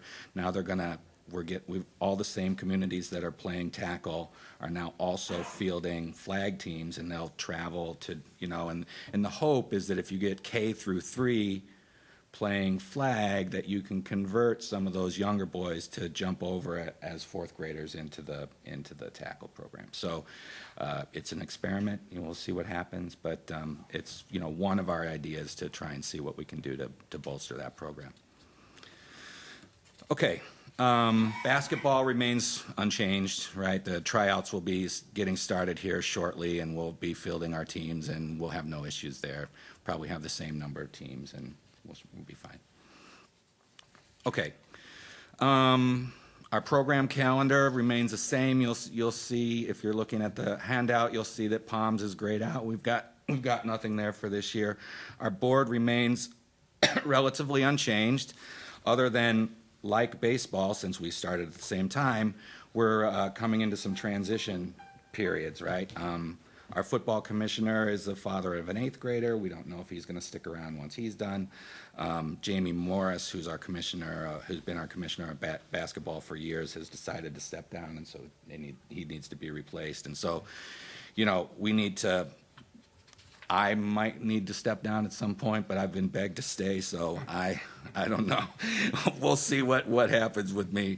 But we've got our community at large members that have been very active. We hope that they step up and become commissioners. So we'll see how that goes. All right. Next slide is the budget. You'll see the budget I've updated. You'll see we're showing a slight loss of about $6,000 for the year. That's as of this morning when I took Palms out of the picture and also decreased our football numbers from 70 down to 58. Since we have actual figures for that now, you'll see how that impacted our budget and brought it down. Now we're going to be showing a small loss for our program year. I don't think that we'll have a problem in our actual tax year, but our program year will show about a $6,000 loss. You've got our taxes, and I've got our financials in here. What I'll say about our financials is similar to baseball. There's many timing issues. We've got about $10,000 in our PayPal account that hasn't been pulled over yet because it's still in suspense while we close registrations for football, and so there's $10,000 or $12,000 over there. Basketball always causes us a problem since our programming year, and I use those words very specifically, goes from April to March, right? They close their registration, I don't know, in December or something like that. So depending on if we do the deposit in December or if we wait and it gets deposited in January, that obviously has an impact to what our tax return is going to look like. And you actually see that in this picture here, the $41,000 in basketball revenue in January of 2017 is really last year's program, right? And then last year's program looks like it only had $600 in it, when that in fact isn't the case, right? And it throws off the QuickBooks picture. But just like the other sports, each program runs on a budget. We run the program to the budget, and everything's been running on schedule, and we're not above the line anywhere. So we're really comfortable with how things are going. So anyway, any questions? How are you going to help us grow football? I got a question for you. Commissioner Robbins. I have a concern on, if, looking at your numbers for 2016. Sure. If 2017 is similar, it looks like you're going to be out of money at December 31st. Well, we had a surplus last year, if you'll recall, of about $20,000. We're not in dire straits yet. I'm looking at just the opposite, though, from this tax return, that you had a deficit in cash of $23,000. Well, if you we lost half your money from the beginning of, from the end of December 31st, 2015 to the December 31st, 2016. If you shifted that $41,300 over to where it belongs, this would be a different picture. It's a timing issue relative to the cash, right? So that $41,000 really belongs over where the 667 is from a programming perspective, right? So from a cash perspective, it makes 2017 appear inflated, when in fact 2017 is going to be lower than 2016 as from our programs. So have you done any cash flow projections to see what it would be, your cash balance is going to be at the end of the year? No, not yet, because we're not really worried about it. I mean, we might do it now that football numbers are lower, right? And you know, we're working with our accountant, obviously, but we don't see any problem. We've been donating charitable donations to Wounded Warriors. We're not, you know, things like that. We're not in dire straits yet. We're not too worried, right? A lot of our programs are pretty static, and we're not really worried about them. The one that we're really worried about is football. Commissioner Blue? Not surprised to see football going the way it's going. It's tough. The bigger question, I'm glad to see lacrosse still growing. Yeah. I think it's just becoming a more and more popular sport. Anything on the girls lacrosse yet? Oh, you know, I would love to have a girls lacrosse program.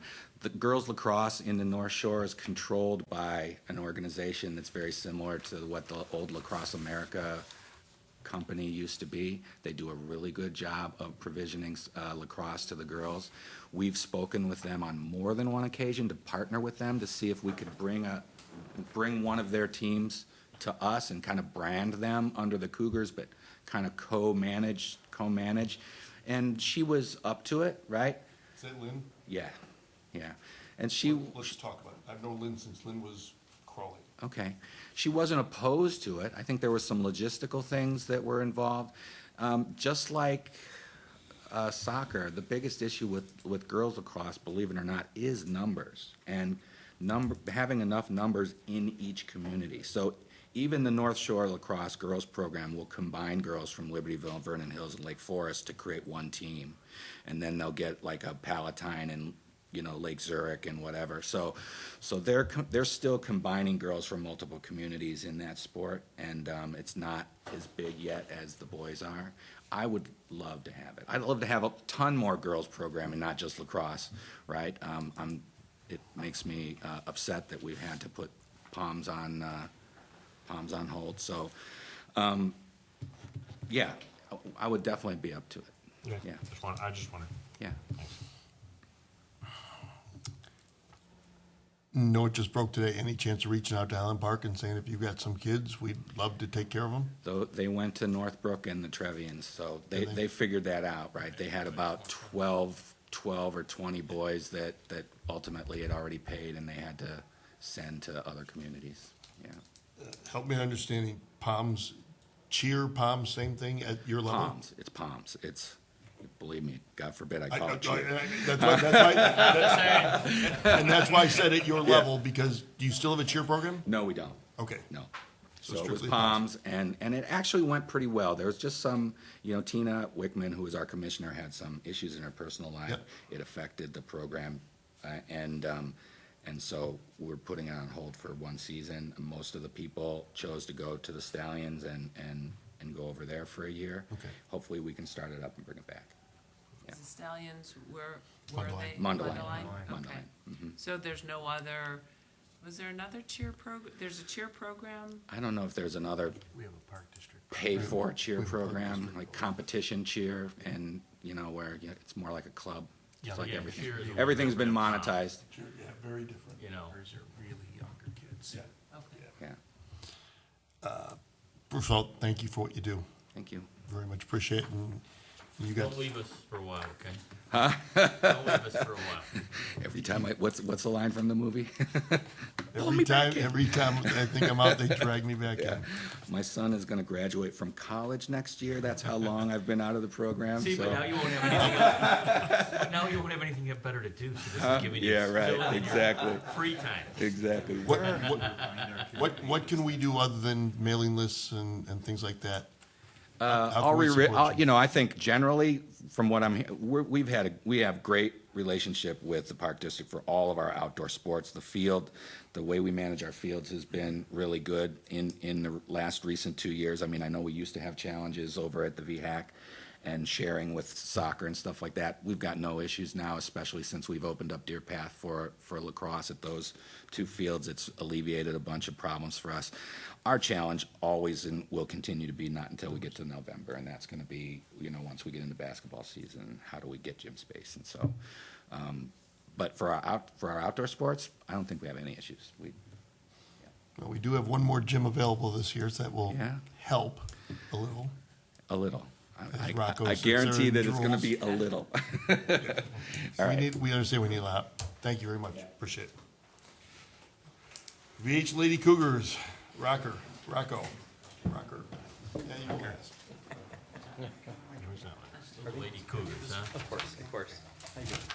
Silent Rib Fest, thanks for coming. It's great that these guys want to hang out. Huh? It's nice that they're hanging out. Supporting their fellow. Yeah.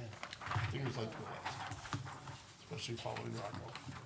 Oh. These are two different sides.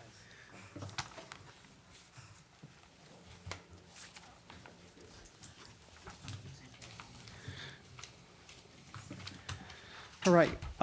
Thank you for having me up here tonight. And again, I'm following a similar format as I did in previous years. Give you a little bit of an overview of our past season and what's coming up this season. Just real quick, I did not get an opportunity to email to you our financials, but they are included at the back of this. It wasn't until Saturday that I actually completed our tax returns and mailed them. So. Okay, why don't we go ahead and get started? I can go ahead and give you a little bit of an overview. Our first page here summarizes our board members. I'm the president and the program director for the Lady Cougars Feeder Program. Susan Bennett is our vice president, secretary general counsel. Rick Binder is our treasurer. Stacy Bretner, she is our vice president of coach and player development.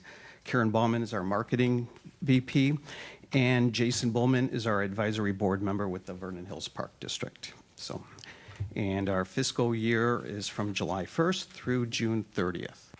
Okay? And we have board meetings 3 to 4 times annually. Just a little bit of an overview on our season, our past season. It basically runs from September through March. We are members of the Northern Illinois Girls Feeder Basketball Association, which has approximately 32 other feeder programs. And each feeder program, like us, has 6th, 7th, and 8th grade teams. And some of those 32 teams, like us, also have 5th grade teams as well. Our tryouts last year took place at the end of September. We had 57 participants. Of the 57 participants, 51 of them played basketball for us in the 5th, 6th, 7th, and 8th grade teams, and 96% of those players were from Vernon Hills. What else? We approximately play about 30 to 45 games. Actually, last year we were closer to 40 across all the teams. All of our games are played at the high school, Vernon Hills High School. Our coaches go through several different training sessions, including background checks with the Illinois State Police. And we have a number of social activities that take place throughout the course of the year to make it a little bit more interesting, a little bit more fun for our kids as well, too. Okay. Any questions so far? All right. Our Vernon Hills Park District affiliation, we greatly appreciate that. We appreciate all the help and the support that we get from Jason, and I think Matt helps us out as well, too. So shout out to those guys for all their help and support as well. We greatly appreciate it. Again, I've listed some activities here that you guys help us out with. Team Photo Day, our skills camp that takes place during the summer. We used your new gym for our summer camp this year. It was great. We had a nice turnout. You guys, we host our board meetings here, and you guys give us the access to the gyms, which we greatly appreciate. Okay? And then at the bottom of the first page, there's just a little bit of a summary of our tax filing. Okay? And then our season that's coming up, we're going to have tryouts coming up. We're going to start off with a pre-tryout parent meeting. We want to make sure that our parents that are interested in participating, or their kids that are interested in participating, we want to give them a little bit of an overview of our program.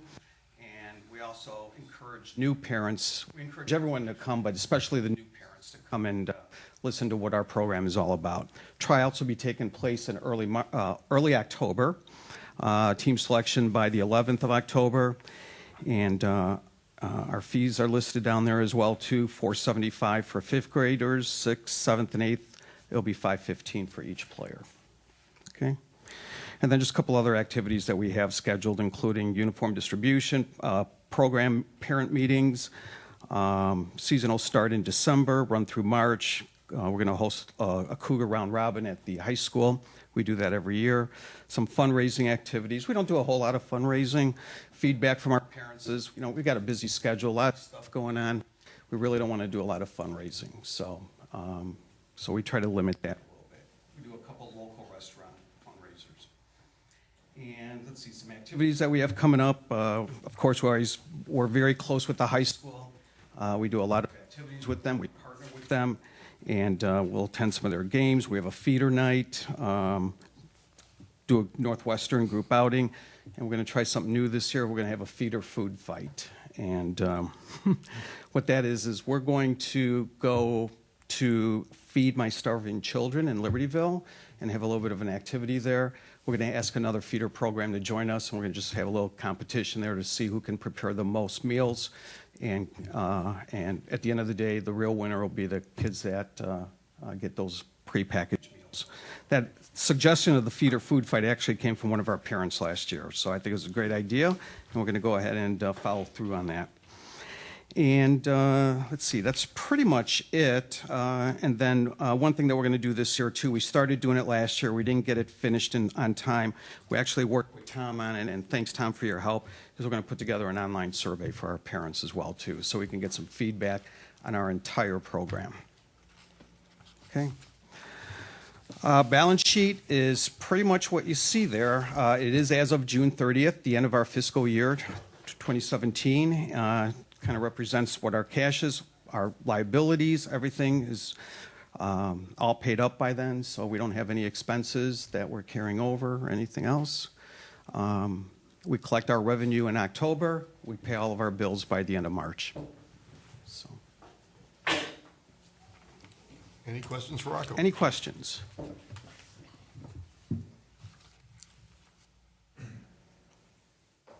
No? Okay. Whoa. Dave? Yeah, two questions. Yes, sir. You've got tryouts, 57 participants, $25. Do you charge for tryout? Yes, we do. Yes. What's the theory behind that? Well, we use it to kind of raise some funds for the program, and we also give each player that tries out a T-shirt as well, too, a tryout T-shirt. Okay. And then 96%, I thought you were a feeder program, so Vernon Hills resident, the other 4% would be Libertyville and Mundelein. Mundelein, live in the choice zone that come over. Exactly. Either Yep. the choice zone or where you live. Right. And they 100% of our kids go to Hawthorne schools. Right, so from the Right. Park District perspective, it's 100% Vernon Hills. Okay, all right. Because we incorporate those as part, anybody who goes to Hawthorne, we include them in the Park District revenue, or our Okay. Park District umbrella. So it's actually 100%, okay. Okay. Thank you for what you do. My pleasure. Other than gym space. What else can we do for you? I think things are going great. Just continue the relationship that we've had. The support that Jason and Matt provide us is awesome. And no, I'm looking forward to another fun-filled, exciting year for our feeder program and getting them ready for Vernon Hills High School. Very good. Thank you very much. Thank you. Appreciate it. And finally, Vernon Hills Stingers with Scott Commodore and Rick Weingart. Do you want your presentation?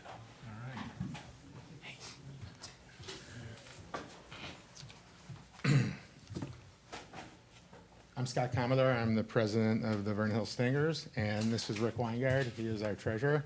I'd like to start by thanking the Park District for having us here tonight. I'd also like to thank you for all the support you've given us throughout the years that we've been doing this. And I'd like to thank all the other affiliates for all the time they put in and everyone's volunteers. And, the benefit of this is the kids in the community and hopefully the high school sees the benefits when they get to high school. So a big thank you to everyone here who puts in all their time administrating and coaching the kids of the community. With that being said, quick summary of 2017. We had 7 teams. We had 87 participants. Our 14U team participated in nationals. They took 9th overall. Our 16U team participated in nationals. They took 6th overall. We do 3 major fundraisers throughout the year, and that helps us subsidize our program. Because what we charge the kids, Rick, what do we charge the kids?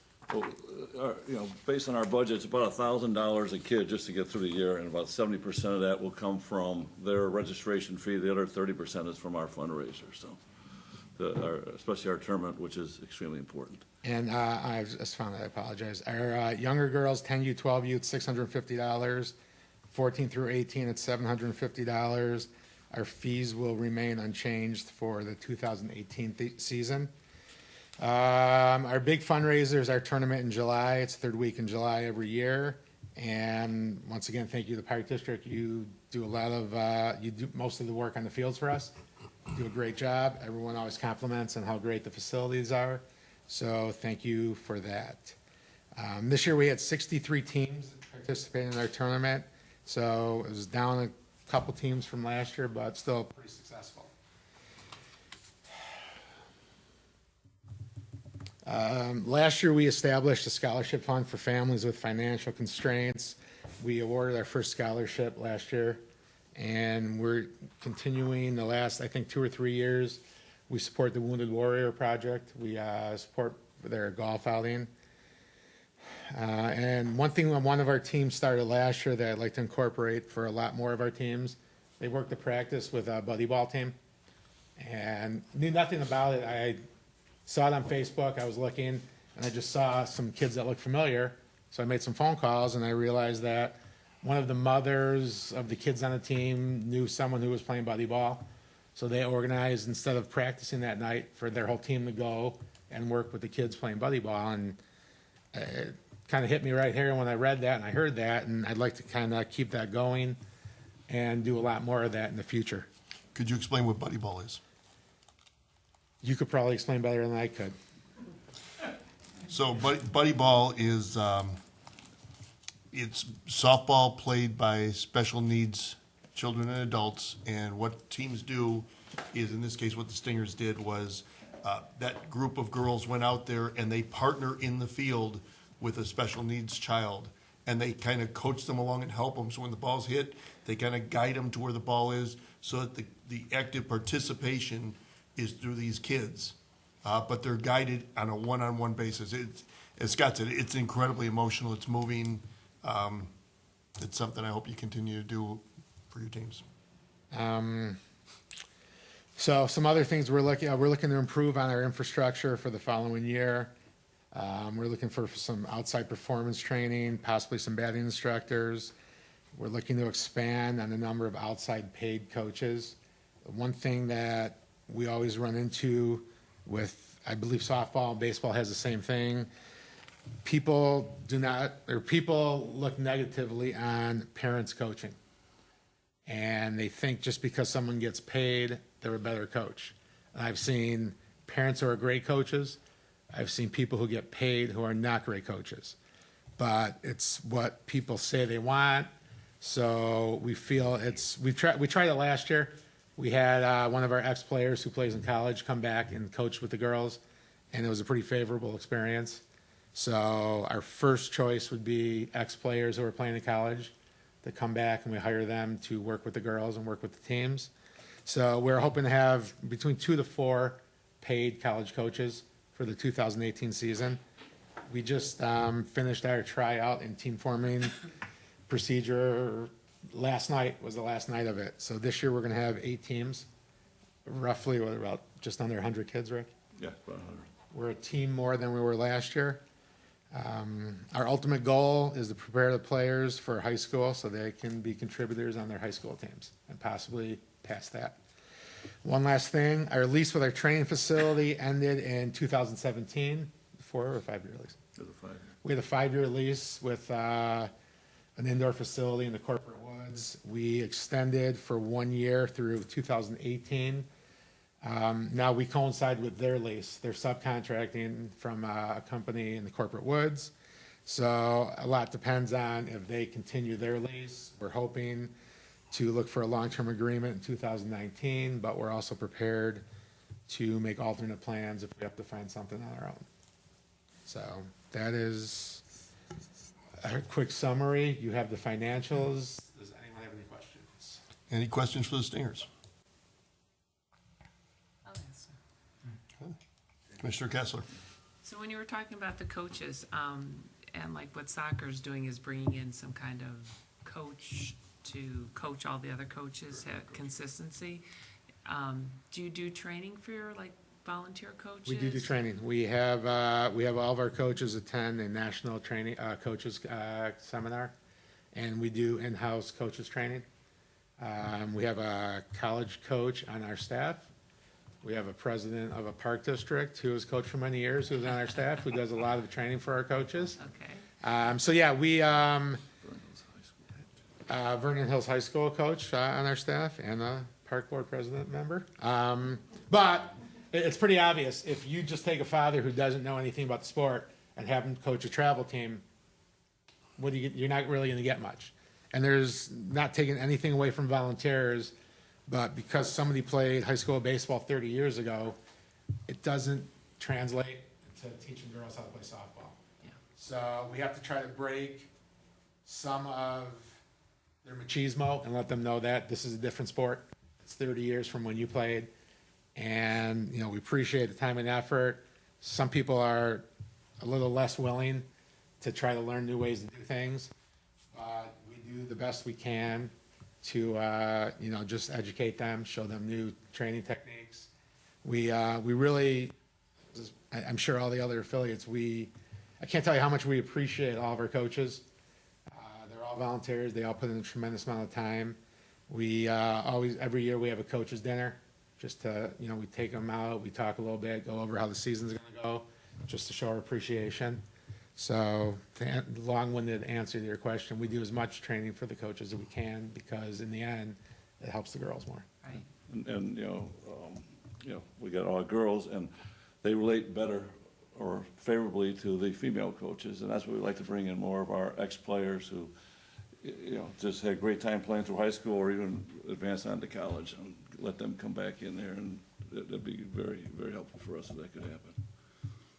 Thank you. Thank you. Any other questions? Well, thank you for all you do. And the same question, what can we do to help you? I believe Rick would be in agreement, just the continued support that you've always given us is quite a lot, and it helps us a lot. And that's, you know, I'm not going to ask you to build us a training facility because I know it's unrealistic. But the continued support of what you've been doing, Rick, how long have you been doing this? I've been doing this for about 17 years now. Yeah, I'm probably on my 13th or 14th, and you know, all through the time we've been here, we've had a great relationship with the Park District, and hopefully, all we can ask is that it continues that way. So thank you very much. And this year, the fields for our tournament and for tryouts, the dragging was fantastic. So really appreciate all that. Well, we finally got somebody good to drag them. There you go. Well, you know, and that being said, we all have full-time jobs, and sometimes our real life gets in the way of trying to run the program. So there are times where we forget to get a message into the Park District that we have something going on, we need a field drag, and somehow, some way, it just always gets done at the very last minute. So I'll apologize for any last-minute requests that we send, but we all have families, we all have full-time jobs, and sometimes something just slips through the cracks, and we appreciate the last-minute efforts that you always give us. Thank you. Thank you. Thanks a lot. So thank you all for coming. Great. It's okay. It's okay. Go ahead. Commissioner Go Miller. finish. Thank you all for coming. The community owes you a debt for your dedication. We know what it takes to do what you do. Jeff, you're not getting out, so just don't even entertain that. My kid's 25 and I'm still sitting on a board, so that ain't happening. But this is more of a plea to the community because these people give their time, their effort, their energy. And one of the things that's happening in our community and society in general is people are not stepping up. Everybody wants their kid taken care of. Everybody wants somewhere for their kid to play, but they're not willing to donate their time and effort to do it. We need volunteers in our community. We need coaches. We need helpers. We need board members. So please, if you've got a child in the program, or if you had a child in the program that benefited from any of these programs, reach out to some of these programs. I know that, you know, The two that I'm probably most familiar with is the feeder basketball for the girls, and obviously the Stingers, and probably 75% or 80% of both boards don't have a child in the program and haven't for probably 5 to 7 years. So that's what we want to get to in a community is having people that benefited from these incredible organizations. They helped your children, stick around, help other children, but also we need the younger families to step up, become involved, because as you're seeing, if people don't step up and help, these organizations won't be around to help your child. And then everybody will raise their hands and say, what happened? Why is my kid not taken care of? So thank you all for all you do. It is truly, truly appreciated. So Commissioner Moline?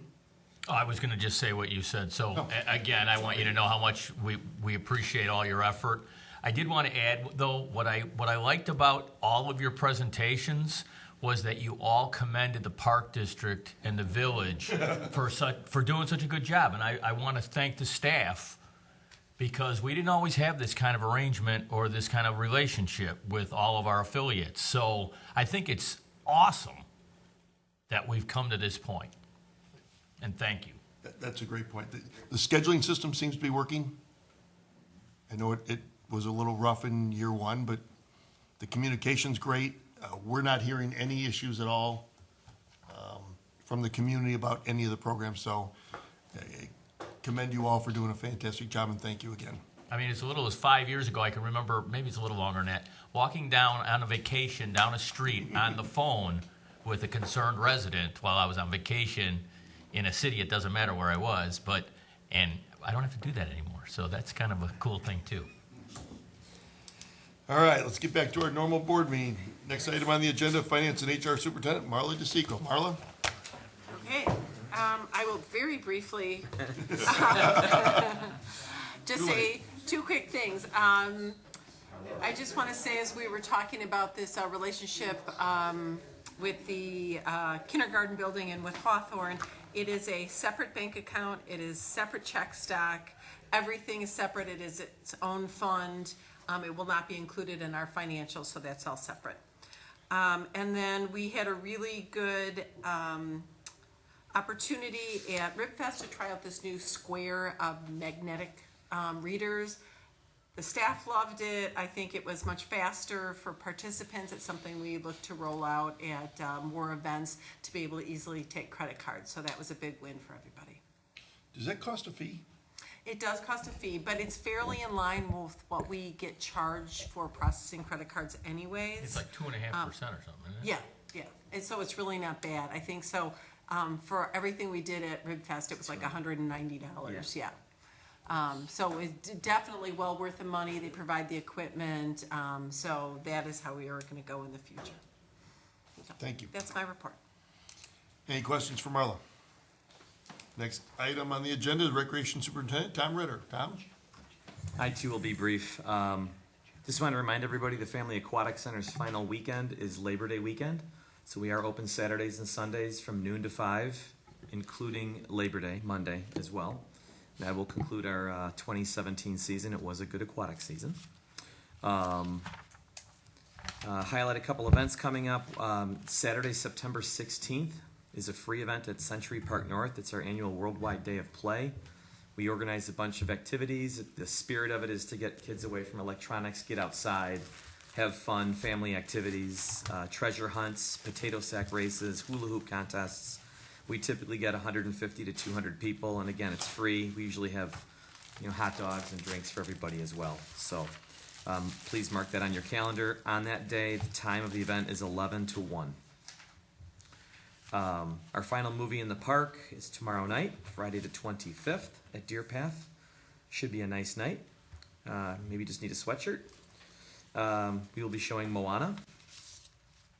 And a new special event, which is being held on Friday, September 22nd from 6:30 to 9 at the Sullivan Center, is a family trivia night. We will have pizza and snacks and just some fun, healthy trivia competition for everybody.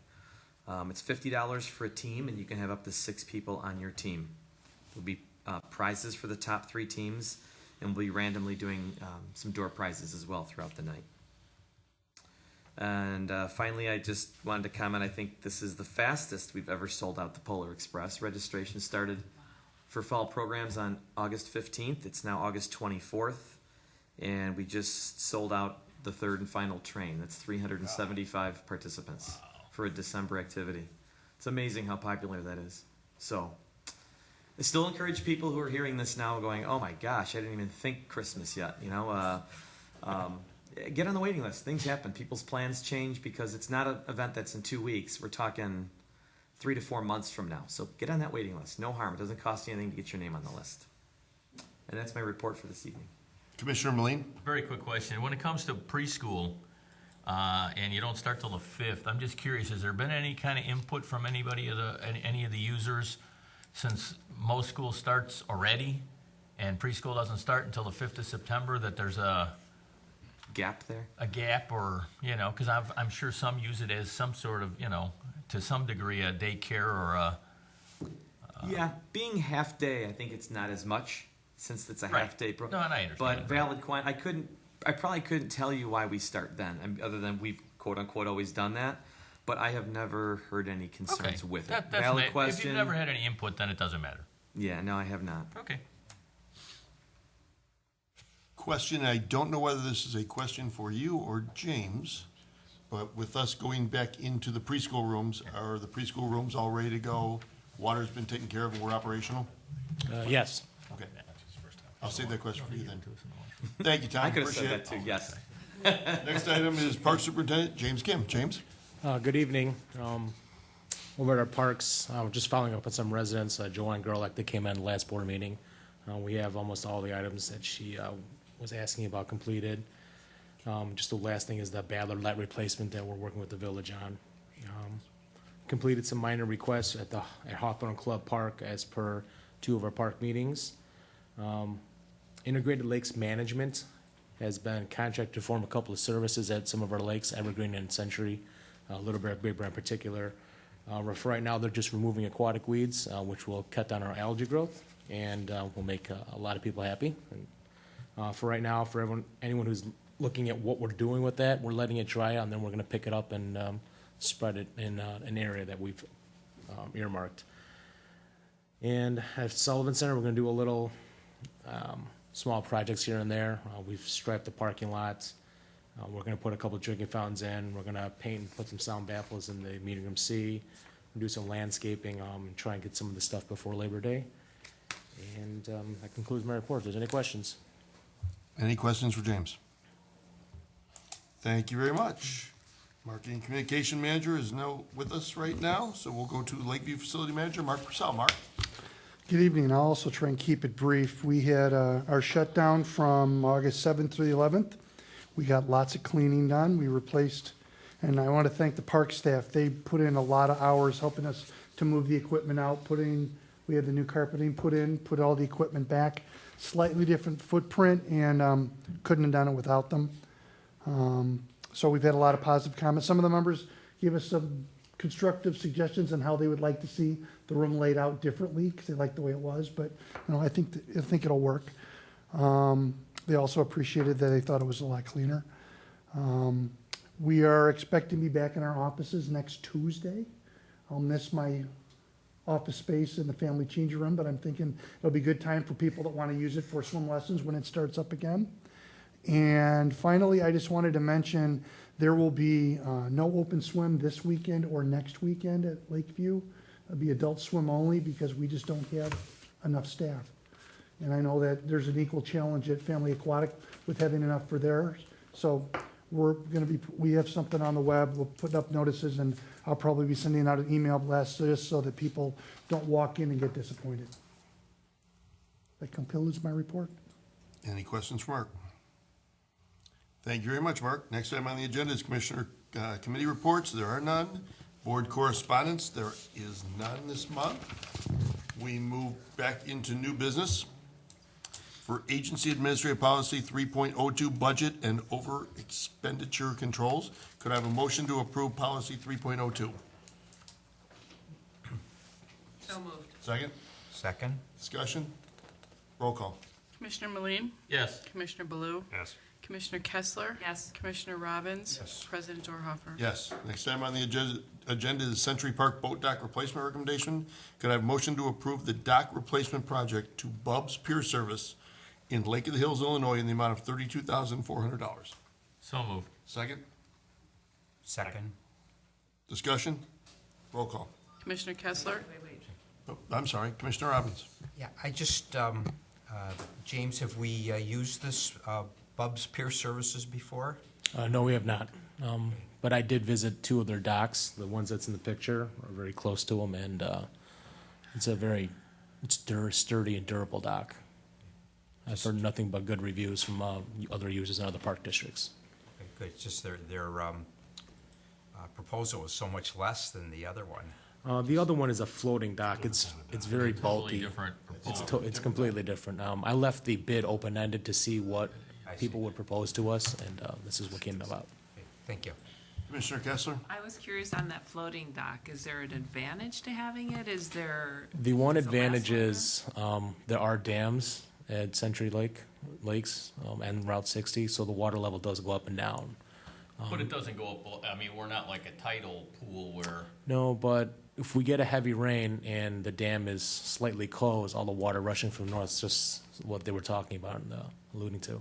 That does make the water level get up higher. And freeze thaw, the ice has been up to the bottom of the pier, and that does create some havoc on the welds. And that's, I suspect, what happened here. But when they took the pier out, the welds were very inferior to begin with, so it didn't help the situation.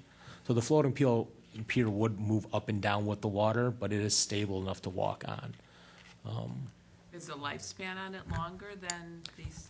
No, is it not the really. same? Okay. Because the problem with that is as it goes up and down, the posts could shift and making it askew, and then there'd be many more repairs in the long run. doesn't float. And one section may float better than the other, and then there's pressure washing of the sides too, because a lot of algae and stuff will grow on the side of the plastic. And then the things that you need to add on to the one that's not included, is that something they do or that you would do? We could either do it ourselves. We could certainly ask a metal manufacturer to make a railing for us and toe kick. They have a plastic composite they can use as a toe kick board. We can certainly look at treated lumber. That's always an option that's very easy to replace. And unlike the composite, animals don't like to chew on it, which is nice. And it doesn't warp. So that's some issues, some things we're looking into right now. And last question, how wide is it? It would be exactly what was there. So it's 8 feet wide, 10 feet wide, 80 feet long. And then there'll be a T-section on the end. It's exactly what was there prior to. I think the T-section was 32 feet. Thank you. Any other discussion? Roll call. Commissioner Robbins? Yes. Commissioner Meline? Yes. Commissioner Baloo? Commissioner Kessler? Yes. President Dorhofer? Yes, next item on the agenda is the ADA Transition Plan, LFC/PMF2. Could I have a motion to approve the updated Park District ADA Transition Plan? So moved. Second? Second. Discussion? Roll call. Commissioner Kessler? Yes. Commissioner Robbins? Yes. Commissioner Meline? Yes. Commissioner Baloo? Yes. President Dorhofer? Yes, as part of the new updated ADA Transition Plan, could I have a motion to name James Kim, Superintendent of Parks, as the agency's representative responsible for implementation of the transition plan? So moved. Second? Second. Discussion? Roll call. Commissioner Robbins? Yes. Commissioner Meline? Yes. Commissioner Baloo? Yes. Commissioner Kessler? Yes. President Dorhofer? Yes. Next item on the agenda is the W.W. Granger invoice. Could I have a motion to approve the W.W. Granger invoice payable in the amount of $1,253.49? So moved. Second? Second. Discussion? Roll call. Commissioner Meline? Yes. Commissioner Baloo? Wow, yes. Commissioner Kessler? Yes. Commissioner Robbins? Yes. President Dorhofer? Abstain. Commissioner comments. Commissioner Blue. I have none this evening, thank you. Commissioner Meline. Actually, I do. Actually, I do. Actually, I do have You one. had a chance. I forgot. Too late. Ribfest, great time, wonderful. Thanks for the staff, everything. Got nothing but great comments about the whole event. Weather was great, beer was great, good. Thank you very Control much. the weather, but thanks. Thank you very much. Fine looking T-shirt you wore there. Commissioner Meline. I'm good, thank you. Commissioner Robbins. Nothing this evening. Commissioner Kessler? Okay, I have a couple things. Riverfest, yes, very good. And the proceeds will go to our scholarship, which will be a nice addition this year. Thanking all the residents for coming out for the presentation today, and looking forward to hearing more of your comments in the future, and for the affiliates for coming out. We appreciate everything they've done. And last, Commissioner Dorhofer, exactly what you were going to say. Riverfest, great time. Thank you to everyone who came out regarding the presentations today. And thank you for sticking with us until this hour. So with that, could I have a motion to adjourn? So moved. Second? Second. Roll call. Commissioner Blue? Commissioner Kessler? Yes. Commissioner Robbins? Yes. Commissioner Meline? Yes. President Dorhofer? Yes, we are adjourned. Smell fresh paint. Did I click your- Stan, it's